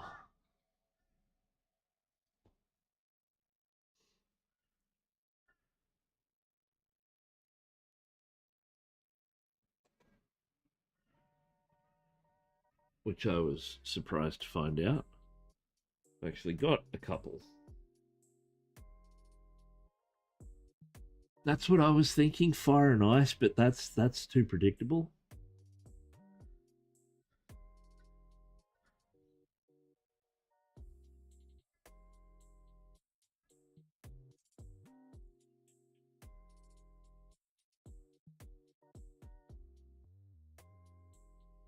And you'd want to have a stunning transition. So while you would have one dragon being red, which I hate painting red. red's my yellow.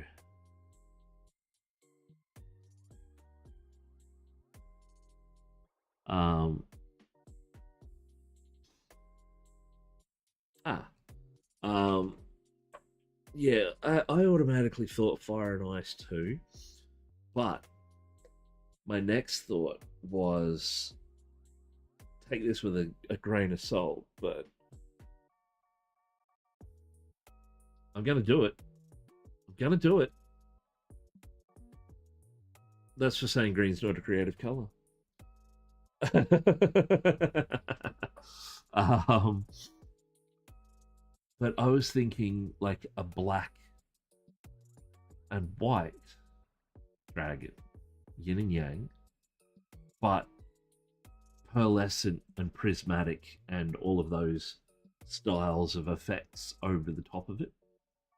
Um, so you would have what is going on with my chat? The chat is freaking out.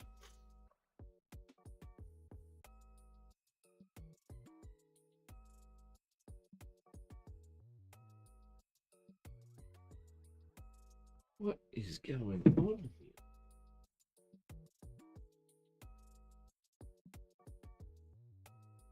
No, it's like there's that big gap. Why is that big gap there? I don't know. I don't get it. Um, but yeah, like having that like, but each color would be fading from another color. So while it was black, it would probably have faded elements of like purple or green or like some dark oppressive color for the black side of things to make the black more oppressive.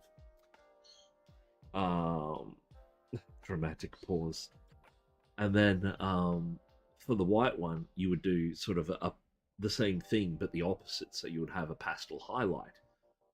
So you would go from the deep, rich metals up through the silvers into like a pearlescent, even a blue or a pink or something along those lines. Um, if you have to ask, am I talking too much? But yeah, I'd have to really see what the paints were like before I um committed to a scheme.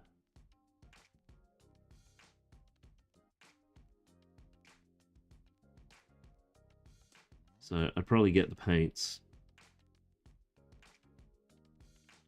I've got like a couple of extra dragon heads from a commission I did a little while ago, which I'd have a play with.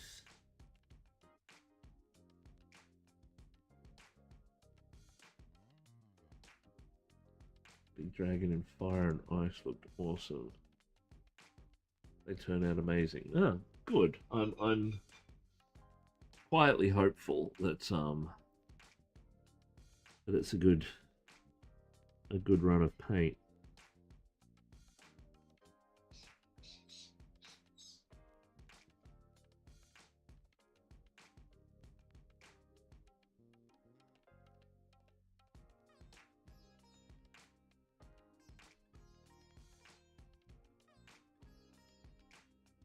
Because that piece will be, well, even though it's will be sort of ultimately for them that I'm painting it for.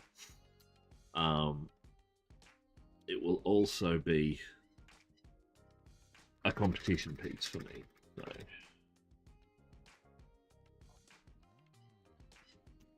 Oh, great! Just need to blow my nose.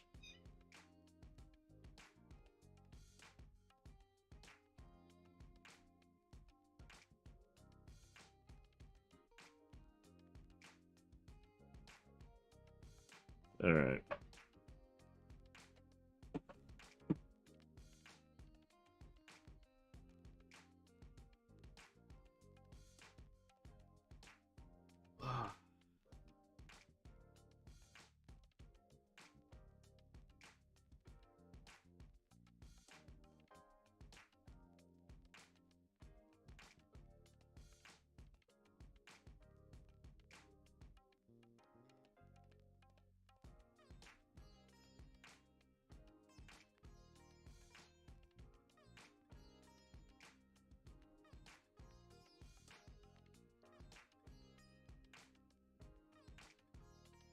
So we're just lightly tinting in some of our base color for the green,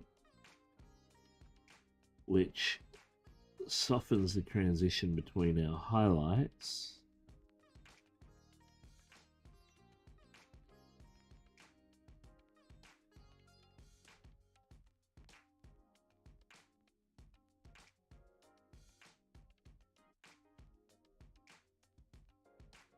So we get a smoother blend.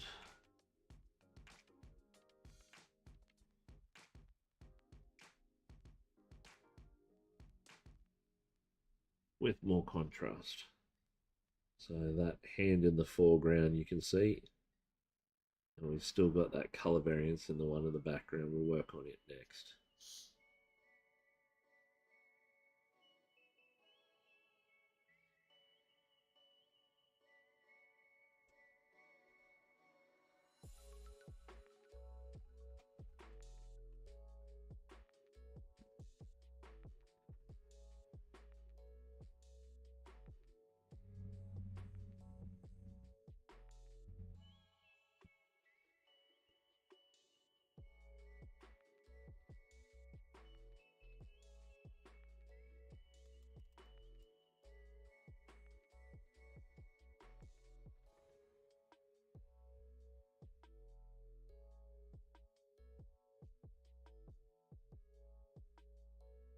Just to get our blends happy.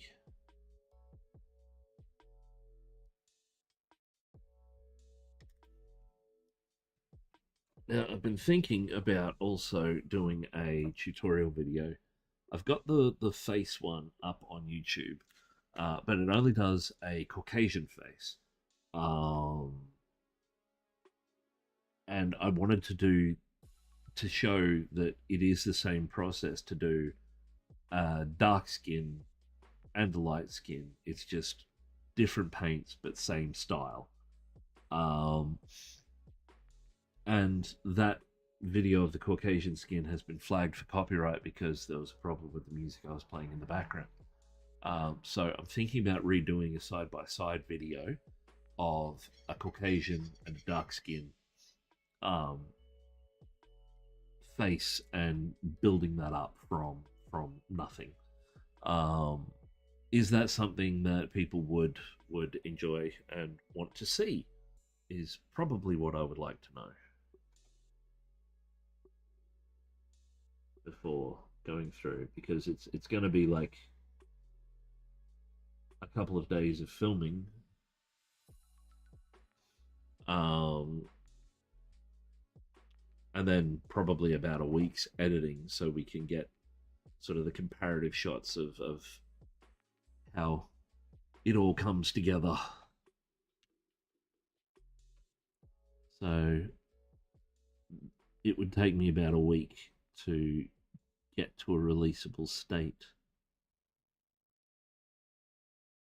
Unfortunately, when you're a one-man person, one-man show, um, and you don't have a production crew behind you,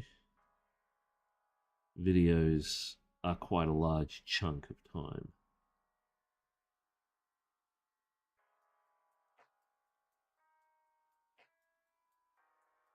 And it would be something that I would be doing off stream.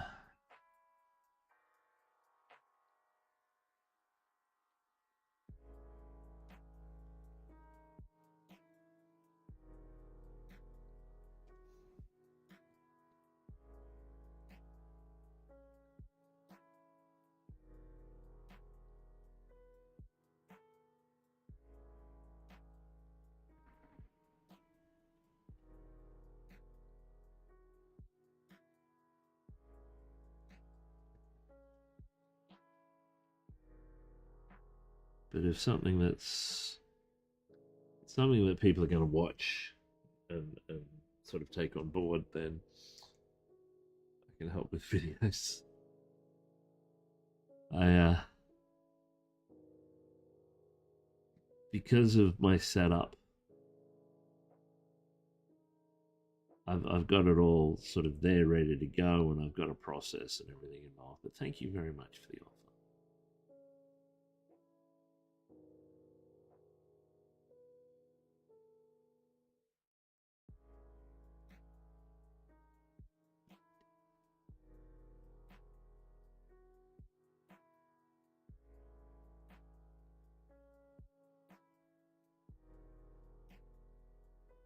Oh.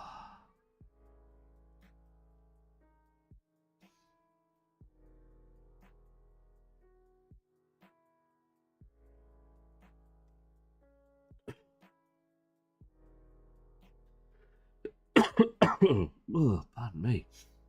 There we go. 2 hours 17.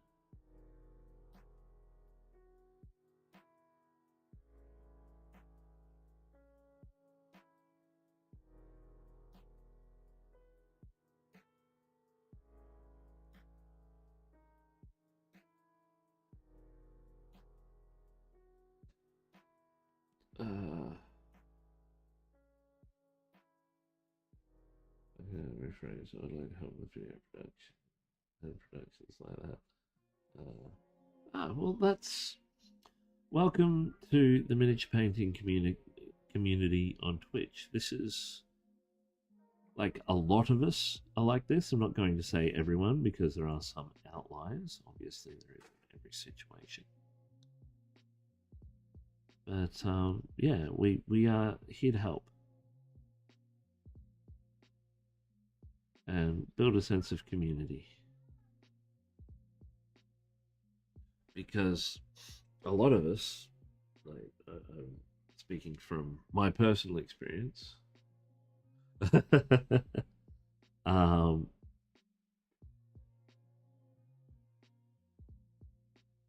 like if I wasn't streaming, I'd still be sitting here, but I'd be alone. And the good thing about streaming for me is it gives me a sense of commitment, because a lot of the time when my body decides to not work properly, I just don't want to do anything and rot in bed. But I say, and I'm going to be streaming, I have to get up and I have to stream because even though it's probably not the case, people rely on you if you have set a schedule.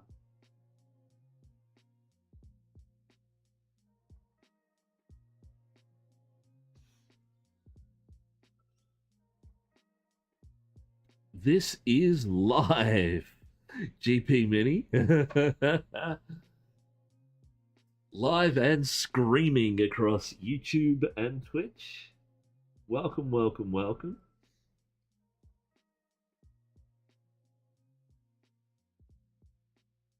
There is a bit of a lag between YouTube and Twitch.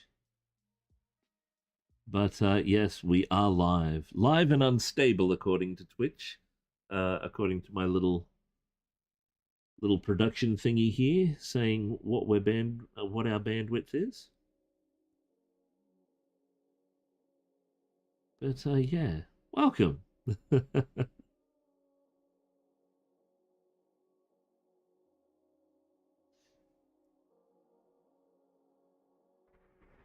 I mean, I could have been talking to you this entire time.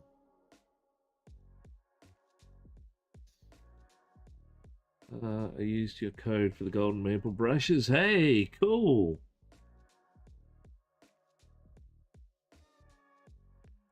I certainly hope you enjoy them.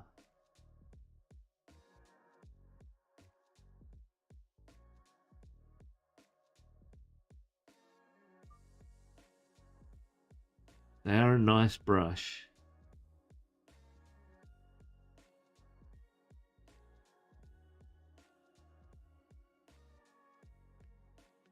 And a good step on your path to stupidly expensive brushes.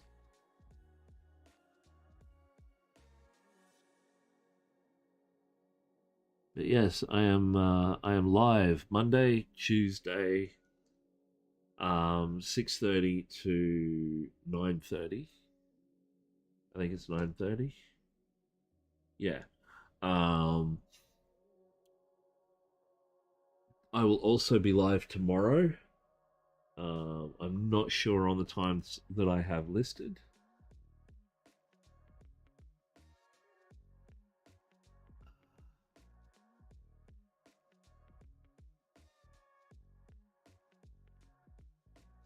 Wait, you've got the brushes already?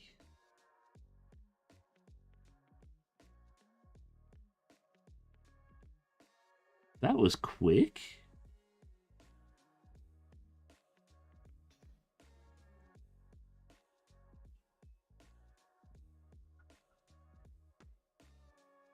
Ah, price-wise, right. I was gonna say, that's got to be the quickest delivery I've seen.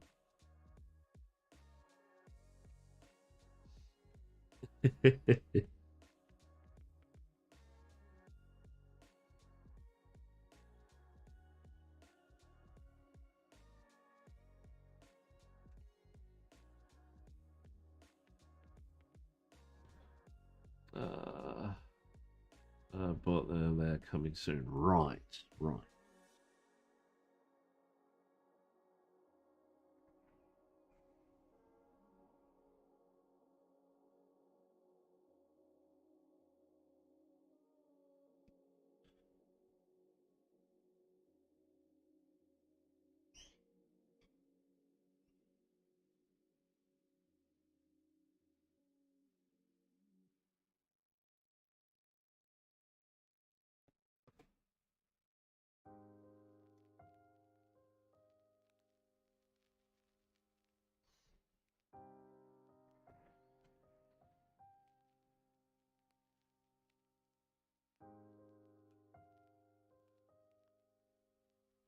Where are we? So, going to turn off this silly autocorrect.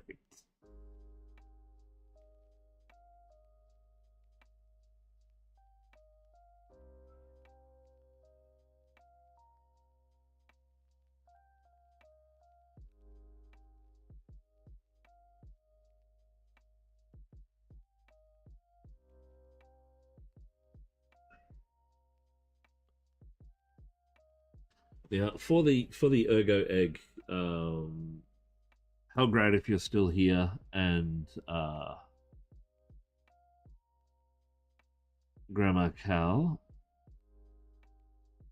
I will more than likely be putting them in the post on Friday, if not the weekend. So I just need a little bit of money to come in so I can pay for the shipping.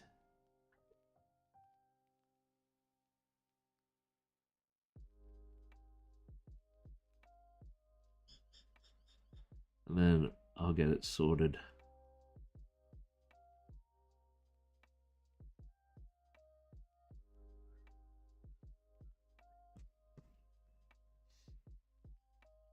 Yeah, I need to make a phone call. No problem.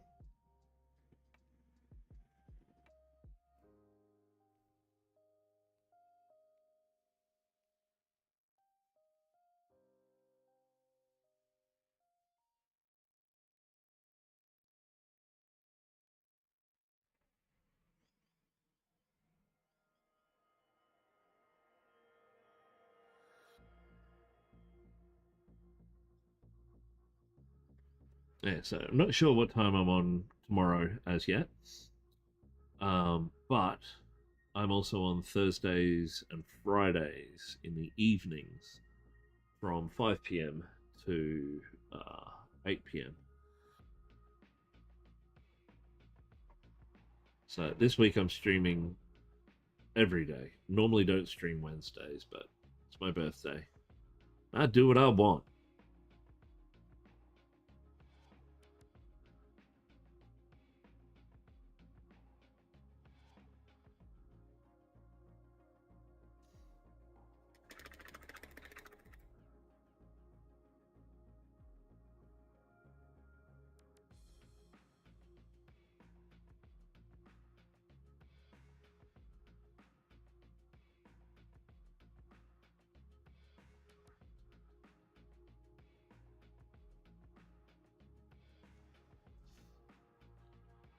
Oh.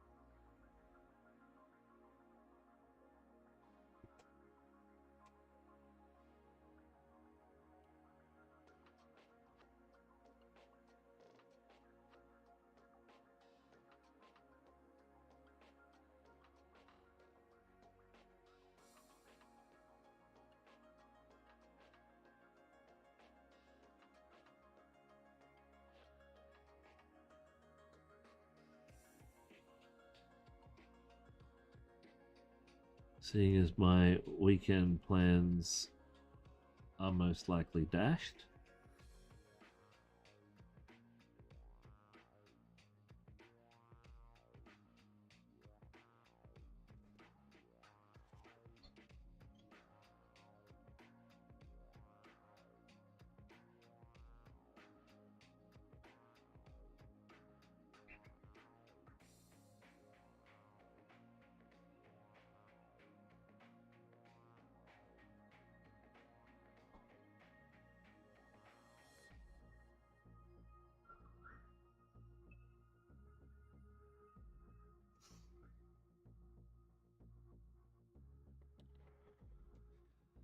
Oh.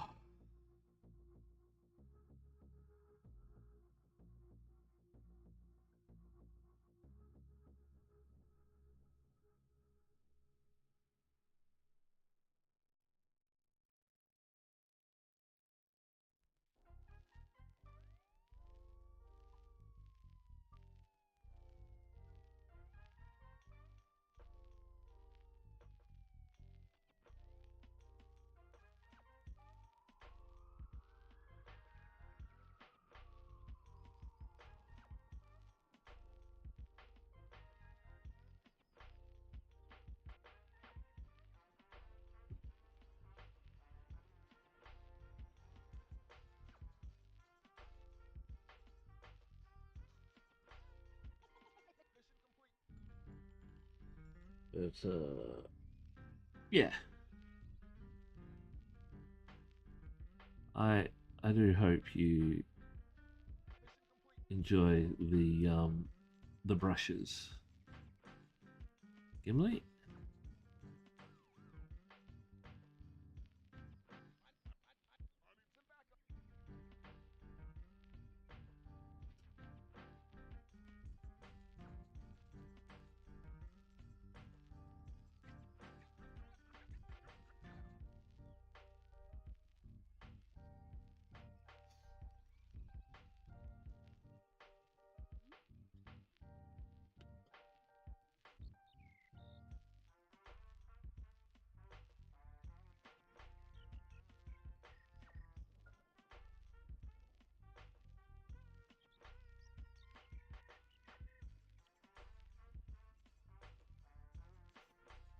Um,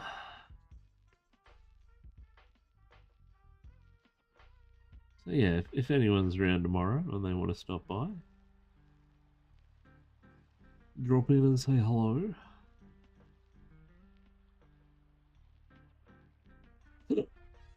Oh, after the garage is yours. I'll be here tomorrow. Oh, thank you.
Head cold. You feel it coming on.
That's right. A little bit more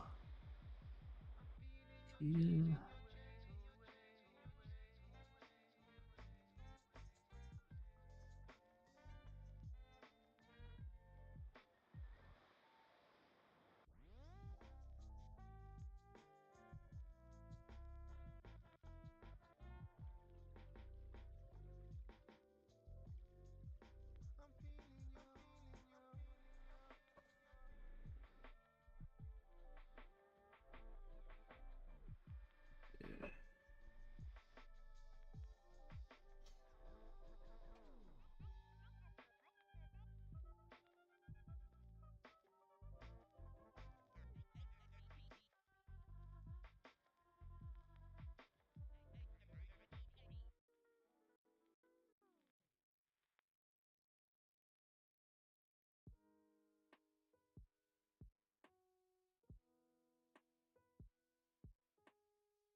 How is Edinburgh? Stay healthy.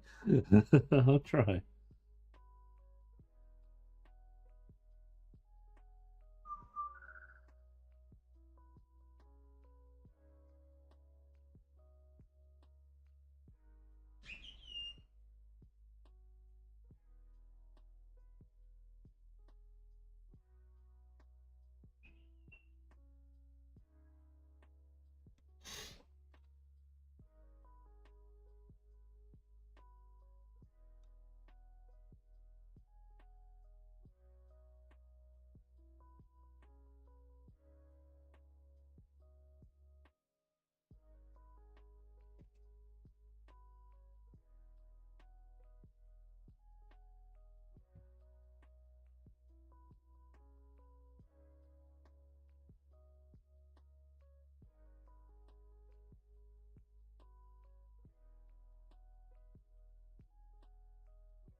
Ah, welcome back.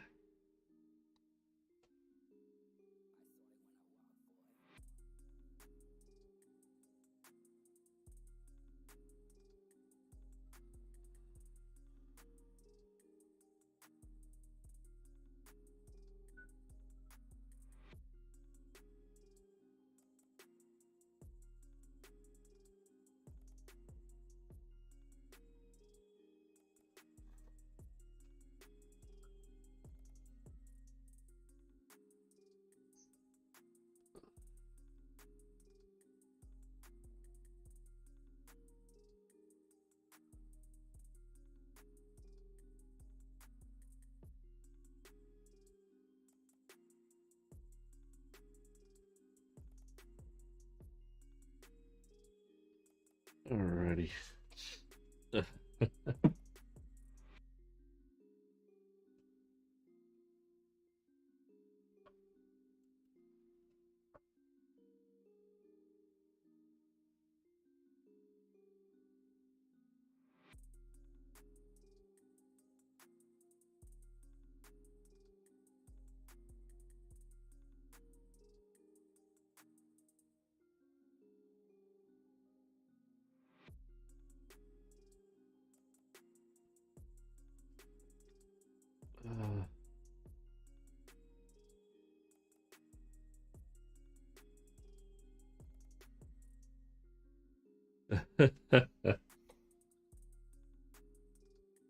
XR6.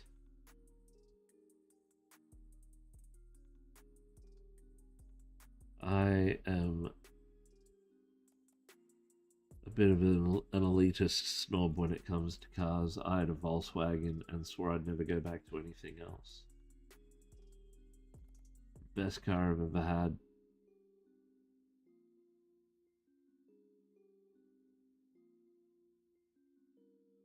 I wasn't already married.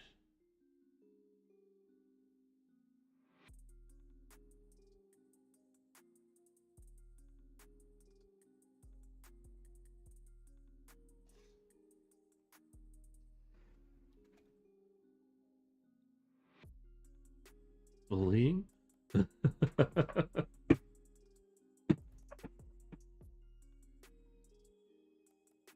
Someone got flagged for bullying? How did that get flagged for bullying?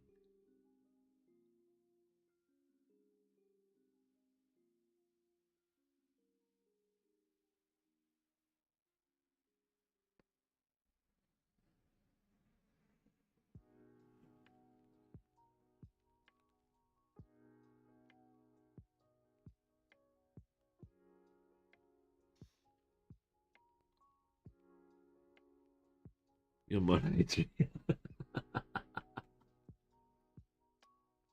My mod's impartial.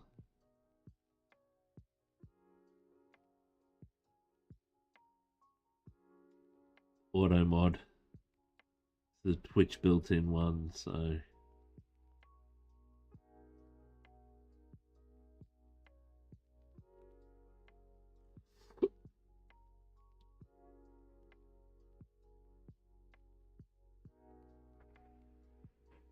I like other car models will last access now. I had a Mark III Golf GL Limited, which was one of the only Golfs of the era, so 93 to 97, that had a 2-liter engine in it.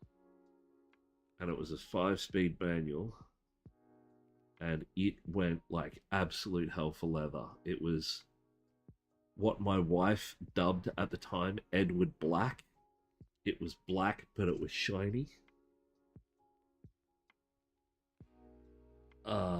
Like it had it almost looked like someone had poured like Coke syrup all over the car. It was this really, really, really, really, really, really, really, really deep brown that had metallic through it, but it looked black. Oh, it was beautiful. It was my baby. Um, Unfortunately, I got sick. It got left and left and left and left, and then the medications I was on wouldn't allow me to drive anymore. I still can't drive. Um, I ended up having to sell it um, years ago, but I swore if I were to ever buy a car outright, it would be a Volkswagen. And Phantom purple with the metallic flakes. I know the color. That's nice. But my wife needed a car, and considering she would be ferrying me around everywhere, we went with the Volkswagen Caravelle uh, T6.1, which is a 10-seater. Um, it needs new shocks, but it's a decent vehicle. Big diesel, like as the old saying goes, slaps the roof of car. The amount of bodies that this thing can fit. Well, she does family daycare, so we need to have like a range of seats for ranges of ages of children, but we also need to be able to like transport all of those children. So yeah.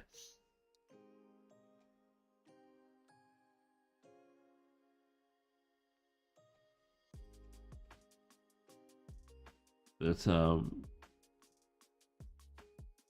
Yeah, yeah. And you take all the seats out, throw all the camping stuff in the back. Well, they do. I can't camp anymore. My poor body won't let me. Much to my disgust, because I do enjoy camping, but my body doesn't enjoy it.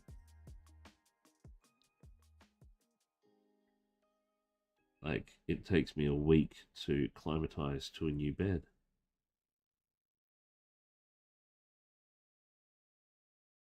And usually that involves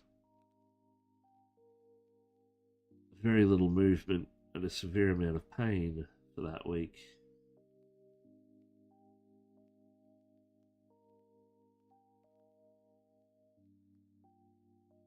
So you can imagine what sleeping on the ground's like. Yeah. I've got one little boy. He's 9. Um, he's my clone, pretty much.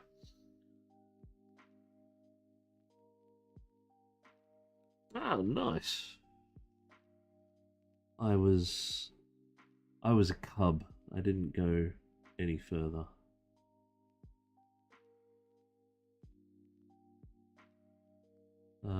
I've never really fit sort of structure.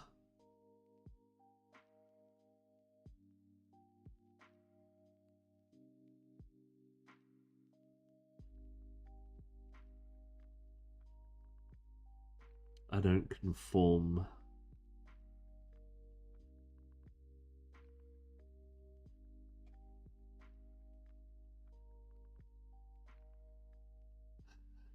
He's, as I said, he's a clone of me, and I was a handful at 9.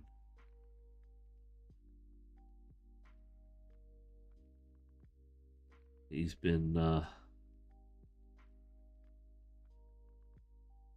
also blessed with neurospiciness.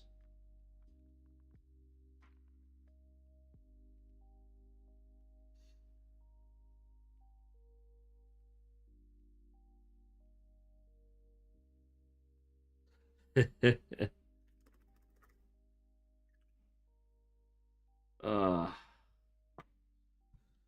I'm exhausted, people. It's definitely been a day, but I've gotten nearly all of the skin up to a level that I can start to tint in the magenta for the lividity in the skin, um, which is good. I'll probably do that a bit later on. Yeah.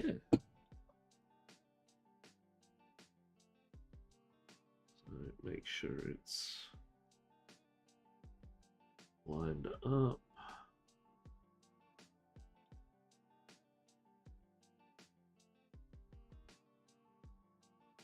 So we've built up that skin so it's visible throughout the model. And we'll throw our white backdrop on so you can see those details.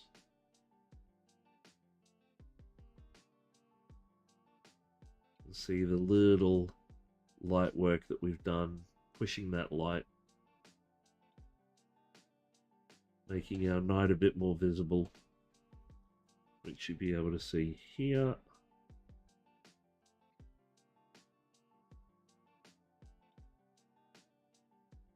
And it's just a matter of doing some colouring. What's the short bit about the grayscale light work last night? I'm actually thinking about doing my own video for it.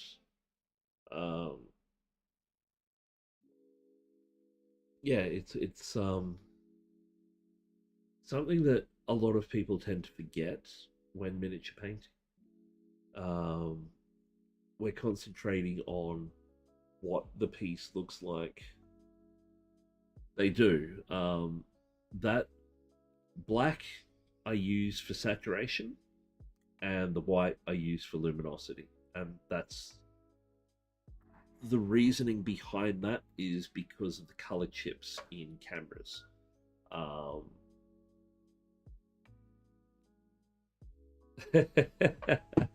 So what black does is it opens up the aperture on the camera to let in more light because it thinks that the scene it's looking at is too dark. So black is a good way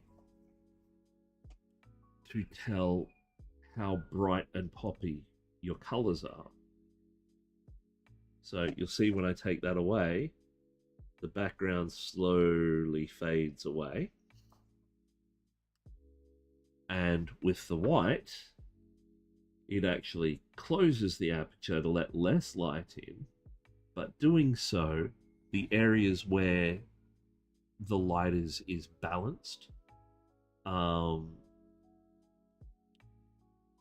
it actually brings them up and shows sort of the grading from dark to light a lot better throughout the model. And that's why, like, our knight's all but disappeared because he has a low luminosity value. Whereas our fella over here, no, you see the whole model. When you have, like, I'll just take that away so it'll balance out the light again. When you drop in white, it shows you a map of how lighting sits. So, where are we? Hang on.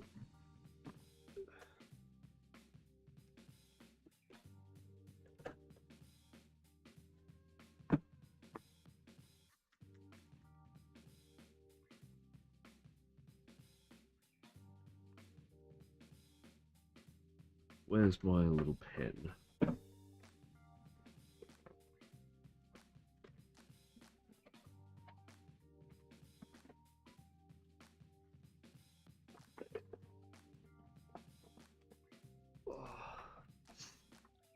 So, the chip in...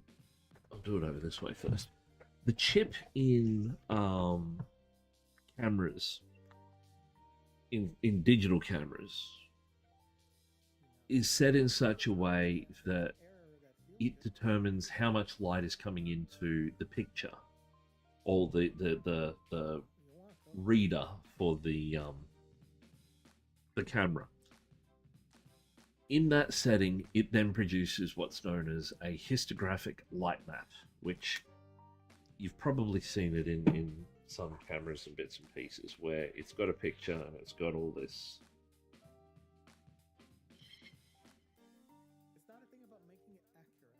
Sort of like that. With your dark area to your lighter area. This represents the entire color spectrum. Well, that's good. So your higher concentration here is of your blacks, whereas your whites are more up here. But this section here in between is the entire color spectrum. Now, interesting side note, I am a little bit special. I am what's known as a tetrachromat. So I see the world a little bit different to everybody else. My range of color that I can see is a lot greater.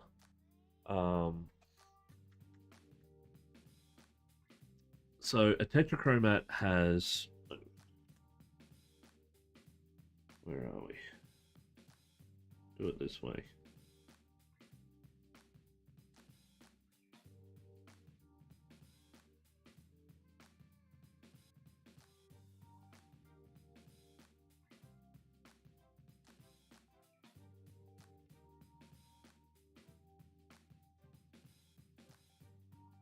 So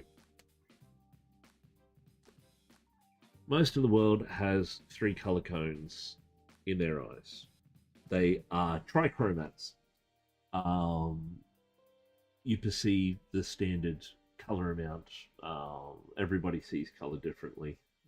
Um, if you are colorblind, you have a mutation or complete deletion of one or more cones. If it's one, you're a duochromat. If it's two, you're a monochromat, and generally you only see the world in one shade. So while these are better representative as colors in this instance, so red, green, blue, it doesn't really take into account tetrachromats. Tetrachromism is the red, green, blue, but red plus, green plus, blue plus. We can perceive a lot more color in the color spectrum. You've probably seen that test where it's got the color spectrum picture and it's broken up into sections and it says how many colors can you see, and the average person will see about 22 to 26 colors. A tetrachromat will see upwards of 30 colors, if not more. My eyes are slightly better than most cameras, yes. And the reasoning for that is another thing. When I was younger, I got acid sprayed in my eyes, accident at school, and it was grade 4 sulfuric acid. And what it did is it permanently stripped a couple of the protective layers off my eye. Those protective layers help you see, or help you filter, I should say, UV and infrared light. As a result of that, and being a tetrachromat, I can actually see infrared and ultraviolet to an extent. Not the full blast of it, but sort of a little bit each way. So if we go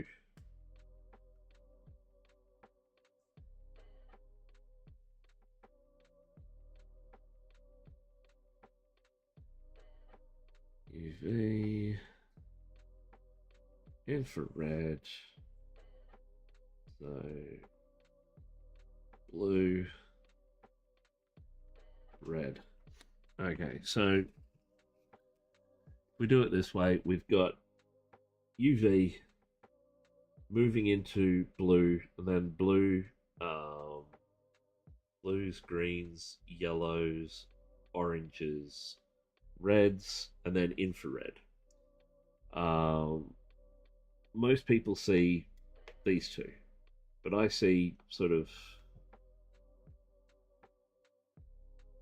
probably about to there into the infrared and ultraviolet spectrum, which means if I walk into a nightclub that has black lights, I'm essentially blind.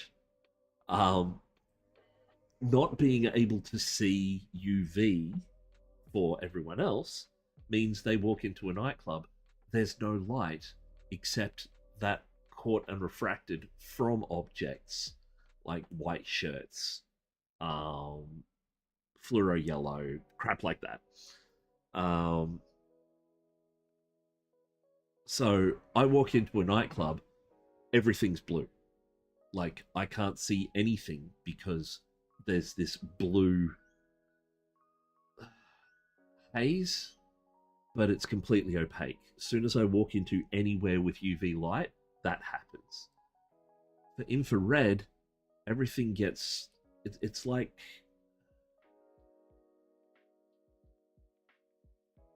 everything gets brighter.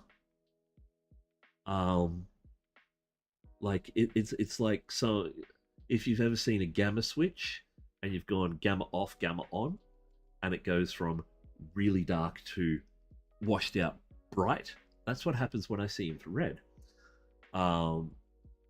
Now, get this. This is the part you said, "Oh wow," before to the ultraviolet. Wait till you hear this. This is crazy.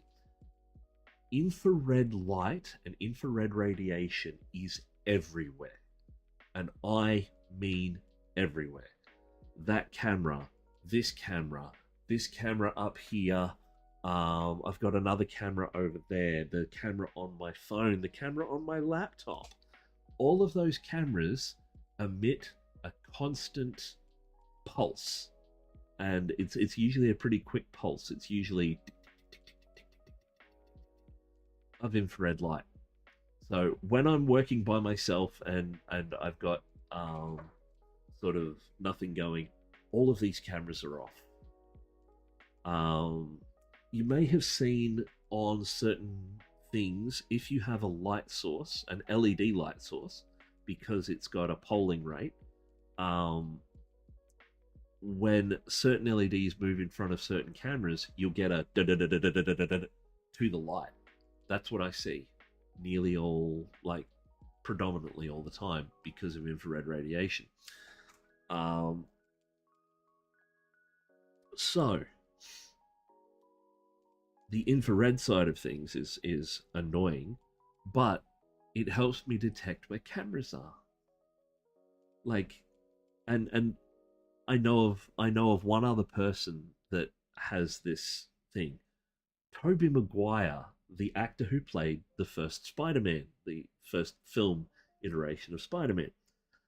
I'm pretty sure he has a similar, if not the same condition, because he can always tell, like from a crowded street filled with hundreds of thousands of people, he can always tell when a camera's on him. And that's why, because he sees that tick, tick, tick, tick, tick, tick, tick of the infrared, like I do.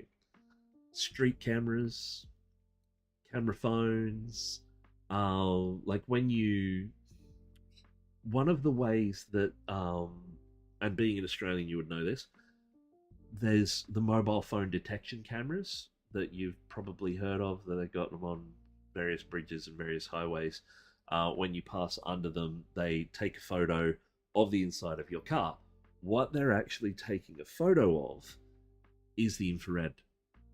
So when you look at a person on camera, and especially a night vision camera, looking at a device, once that screen is on, mine is on now, the infrared sensor inbuilt into the phone is shooting your face. That's what those cameras are picking up. So you can have your phone hiding over here somewhere. You can have it in your lap down here. You can have it sort of conveniently placed on the dash or out of sight where you think that they can't see it. You can even have it in the center, like the console, the head-up display for your car. They will still see it because they're not looking for the device. They're looking for the infrared radiation emitted from the device. So when you're driving, this camera goes flop, hits the spot, and it's looking to see if your face is lit up, because standard LEDs on head-up displays, even the old filament lights, depending on the age of the car, none of those pick up that way on an infrared camera. There is light, i.e. a luminosity value, but the infrared luminosity value is a million times higher than that. It's like setting off a strobe light almost. And that's what they're picking up.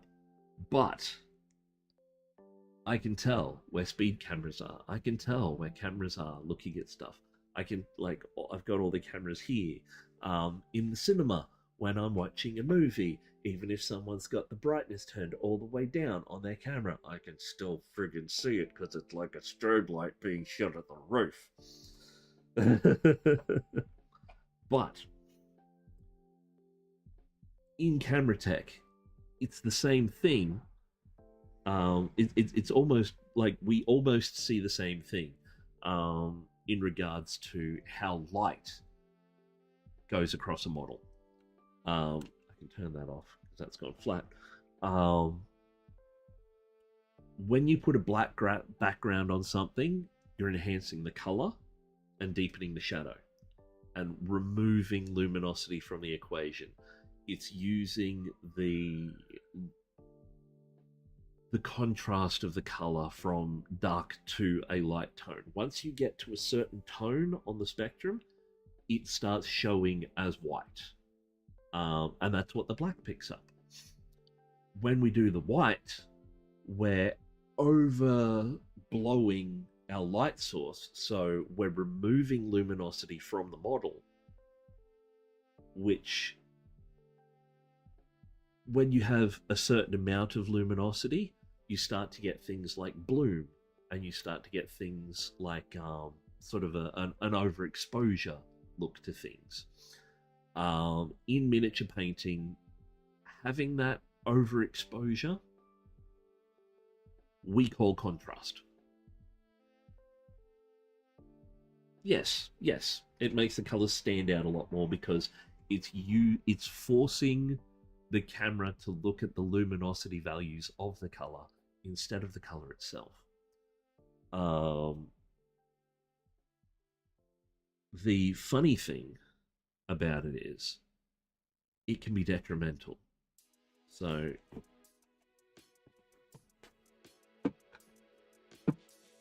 I'll clean this off, make sure it's nice and white, because that piece of paper that I showed you, when I do the white background, actually has some staining to it.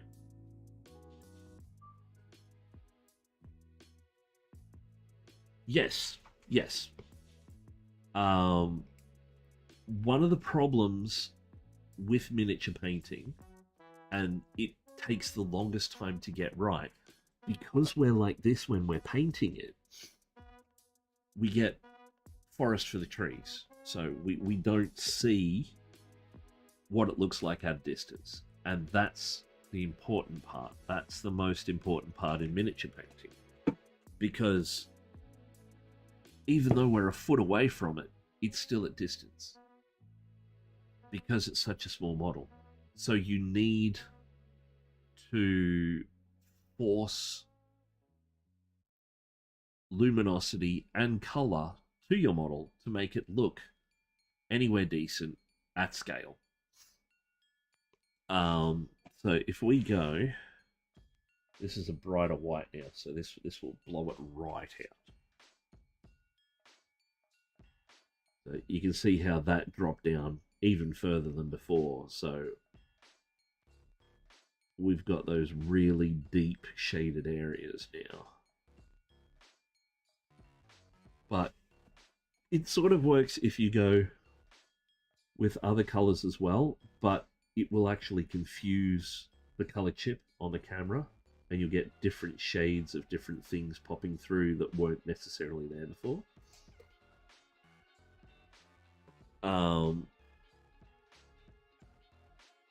Yeah, color theory is really cool once you start to get into it. But when you're painting miniatures, and it's all in the name, miniature, you want it to pop. You want it to stand out at distance. This thing is only... Green screens weren't originally green, they were blue. Green screens are a different technique altogether. Green screens use a subtractive element to get to remove a background. So when you put a green screen up, what you need to do, or what the camera does for you, if you've got the software, you just hit a button and it goes, oh, that's green. You need to tell the camera or the software that you're using that this green doesn't exist.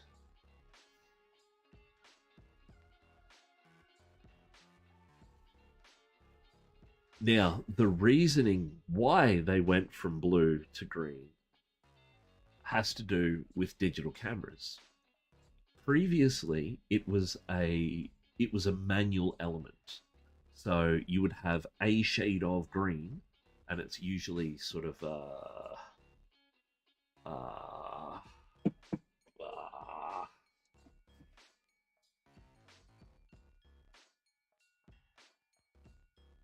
almost this green, Alzerian green, which is very similar to my shirt. My shirt is a slightly darker tone.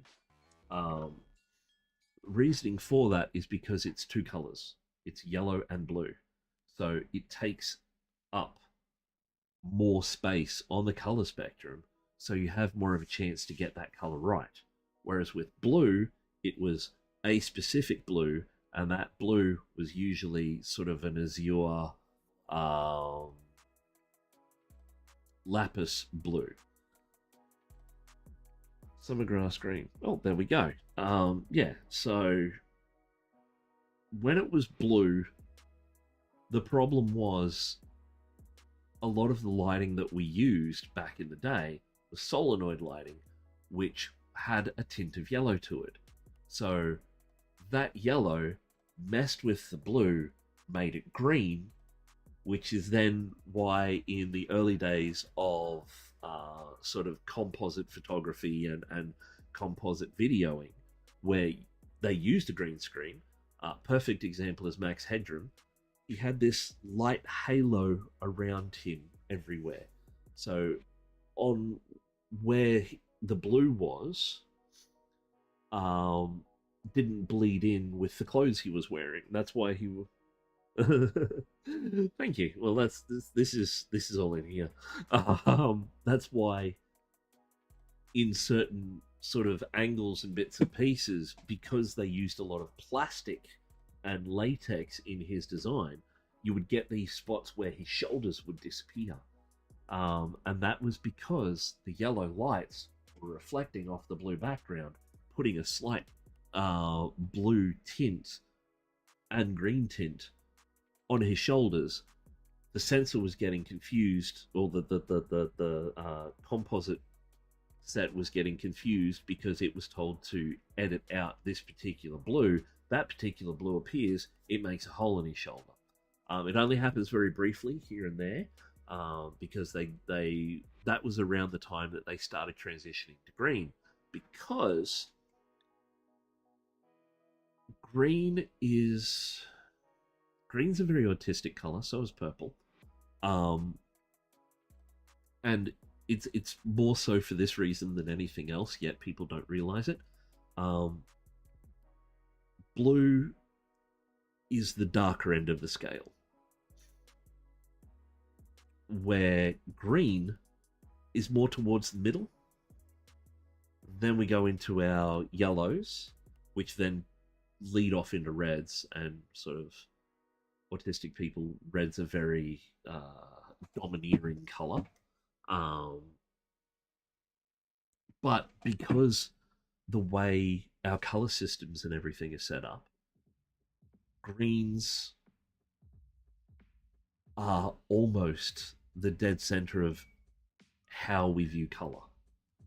Um, yes, yes. You'll find my son's autistic too. Runs in the family, um, but he loves. He's colorblind because of my tetrachromism. My next offspring, well, all of my offspring, if I have any number of children, every single one of them will be a duochromat. Um, yeah, yeah, they're pretty messed up. Um, which when I found out broke my heart. Not gonna lie, I wanted to impart my artistic knowledge onto him, and it's a little bit difficult color theory wise, because he can't see all the color wheel.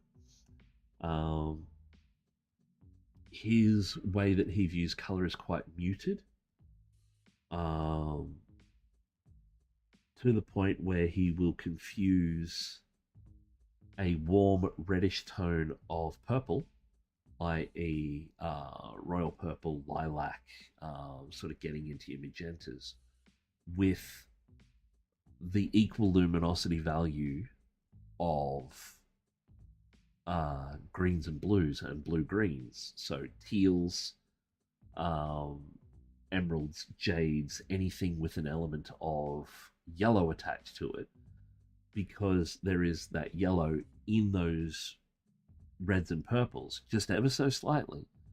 He sees not yellow, but he sees a grey tone. Uh, Mine's nearly all of my knowledge is self-taught. It's had to be. I left home fairly young and never agreed with my parents uh, in a lot of respects, and I still don't in even more. But yeah, it was something that sort of when I found out, I was, I suppose I still am to an extent. I was like, oh my god, because I know what I can see. I know roughly what most other people see. Um, um, but knowing what I know about color and knowing what I know about luminosity and values through color theory, um, I feel like he's missing out, even though he's not, because he doesn't know any different because he's always seen that way. And I found out when I was painting, I painted up one of my first commissions for someone, which was the Hand of Archon kill team. And we wanted to do, or the client wanted sort of an 80s synthwave look to them. So it was sort of the teals leaning into the hot pinks. And he couldn't tell the difference in color. They were the same color to him. They were all one color, even though they went from this hot pink to this bright teal, very synthwave esque. And I went, so you, this is the same color as this color? And he said, yes. And we went, oh.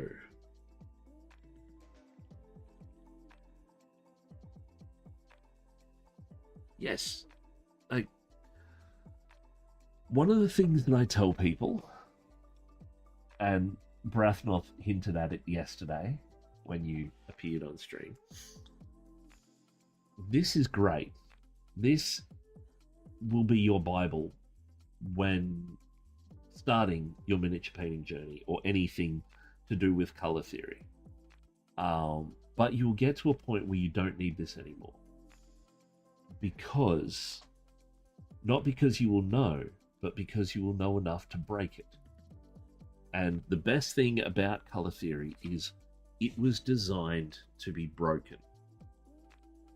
It is good to get a feeling and an understanding and the luminosity and shades of things. That's fantastic. Yes, we should all understand color, understand what color means, what color does to certain trigger points in our brain, receptors for feelings, etc.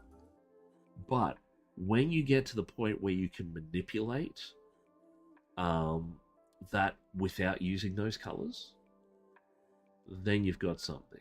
Then you've got a very personal and almost visceral feeling that you're putting across in your work. I recommend 2 books from the get-go, whether you're new to miniature painting or you've been painting for years. These books are my Bibles. The first one is from a company called Dave Taylor Miniatures, who is Dave Taylor himself, but he's released a series of books, and he'll release a new series every year. I think we're up to book 18 now, but book 5 or 6 is called The Art of Tommy Sewell. Tommy Sewell is an English miniature painter, multi-award winning, Golden Demon winning, beautiful human being, a million times smarter than me when it comes to color theory. But his book, The Art of Tommy Sewell, from Dave Taylor Miniatures, is without a doubt the most one of the most important books I've ever read, because it's not about miniature painting and it's not about the artist. It's about the brush and how it is an extension of your hand. Uh, how to use your brush correctly, how to load your brush correctly, how to look after your brushes, how to thin your paints correctly, like everything. The book is a tutorial that takes you through how to paint a Space Marine. But the Space Marine, like the painting of the Space Marine, is almost secondary to all the stuff he wants you to learn about how you paint, why you paint, what you paint, who you paint, and how you do that with the brushes that you have. And it is invaluable. I would recommend it to anybody. You can pick it up as a hard copy or a PDF. If you like, I can find the link and add it. I've got all of them to date, and like the new ones have just gone on Kickstarter. I backed and paid. The other one.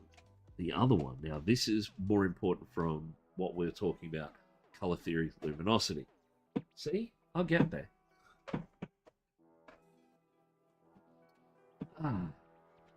This, I'm waiting for Barathnoth to come back and go, ah! This is Color and Light by James Gurney. James Gurney was responsible for the Dinotopia books, which are an absolutely gorgeous resource. Any new person on the channel that asks about miniature painting resources, this is what I give them. So, like, just as a... Where are we? He breaks down form principle for lighting and shading. Breaks down, like, different art styles, academic traditions, like it is, and then he'll go through controlled gamuts and like break color theory down to this one is Color and Light. This is the first book. The second book is Imagination. Imaginative Realism. This is the sequel to this book. This is putting what you learned in this book into practice and creating things that would not necessarily be in the real world. So your goblins and bits and pieces. Scenes, dinosaurs, that sort of goes in with his sculpting stuff, little demons, animal people, lighting the maquette. While both books are focused around canvas art and watercolor, what you learn in especially Color and Light can be put into practice. Can be put into practice in miniature painting. I highly recommend putting it into practice in miniature painting, because stuff like that happens then.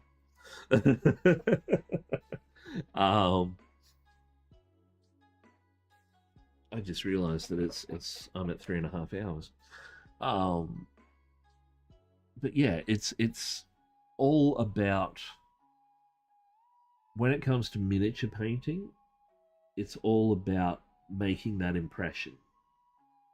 And that impression stems from how it reads. And the how it reads is down to color theory and light theory. How a subject is lit can not only show you the subject, it can tell a story. Using different colors of light, tell different aspects of that story, the journey along the way. As with Amanita Shaman as a perfect example. Very dark, very subdued on this side. Notes of purple, notes of blue, notes of indigo. Then, as we progress, the story behind this was a lone gnome walks through the forest looking for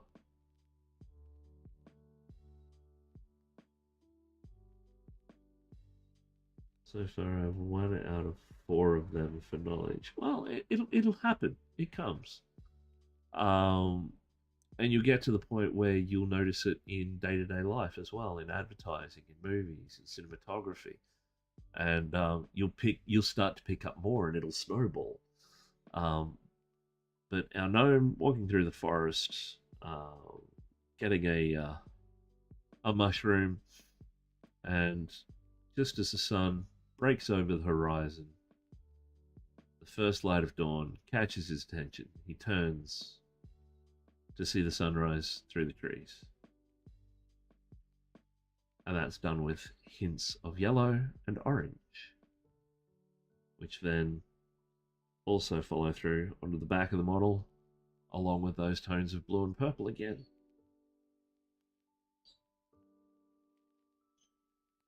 So the angle that this, one of the things that a lot of people fail to do adequately is to frame their model. While this is a half model on a plinth, thank you. It would be floating in space. Otherwise, it would just look wrong. It would just look completely out of place. But once you start to add light, i.e., the light coming through from this direction and the fading dusk of evening from this direction, you start to get a semblance of story. And you start to get a little bit of environment. On the undersides, there is more purples and darker greens, which are very, very subtle. And from above, we have the orange and yellow and a more muted blue from this side down, which gives us the impression that sort of everything is balanced, sort of right in the world kind of thing. The touches of yellow throughout the beard and throughout other aspects give the hint that that light is quite powerful, is quite strong. Morning light is usually very intense in its coloring as opposed to its luminosity. If I put it dead straight, you can actually see the transition from light to dark happen across the model. But this is where stuff gets fun. So white background. Look at how much that shadow seeps into the background and how much those light sections pop back. Oh, okay, no problem.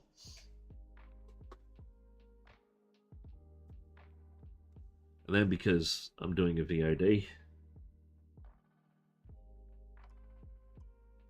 we see our luminosity values across the model.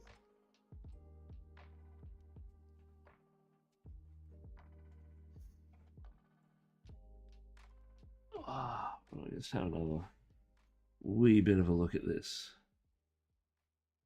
just to see where we're at.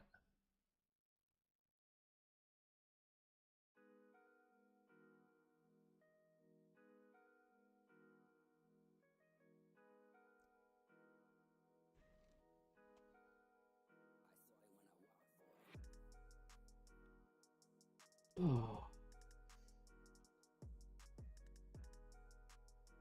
So the lighting is right. We've got our contrast and everything up to where it needs to be. Still need to do some stuff on that skin. But then once that's done, I need to work on those buildings. While they are muted in the background, they are very muddy in their appearance. and I want them to stand out a wee bit more. So we're going to do some individual highlighting on those rooftops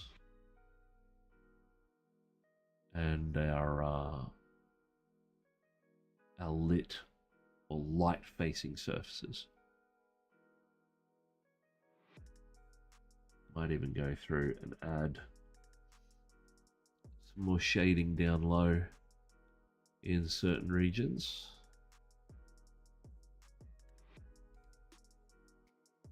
Just to drop that contrast a touch more. It's not at the right, it's sort of the right tone, but that tone is very flat and uniform, and we need to sort of get some variance in it. Then I think we're finished.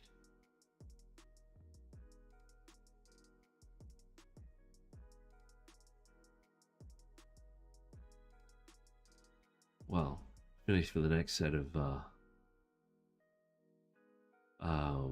critiquing. And I think we're done. What's everybody think? How's it looking?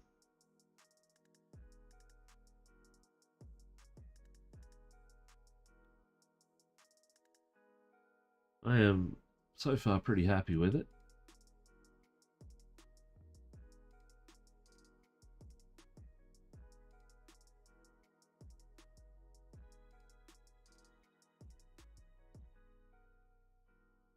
But I think we need to leave it there for the day.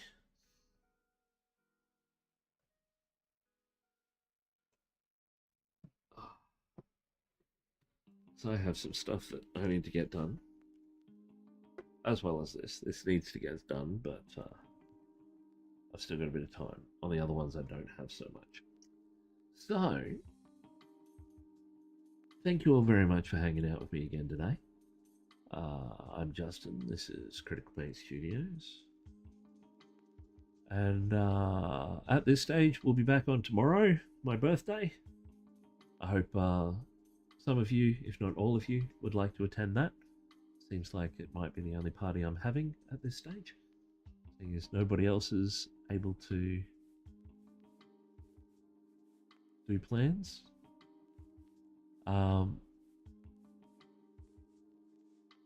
Awesome. That's good. So yeah, I don't know what time I'll be on yet. I've got it listed. I think I've set it up for 9 o'clock or something. Bring cake and candles. But yeah, I will see everyone tomorrow at this stage, and we'll get some more done on this guy. Talk color theory, stuff like that. So, hope everyone has a wonderful day, wonderful evening, wonderful morning, wherever you are in the world. Peace out. Catch you tomorrow.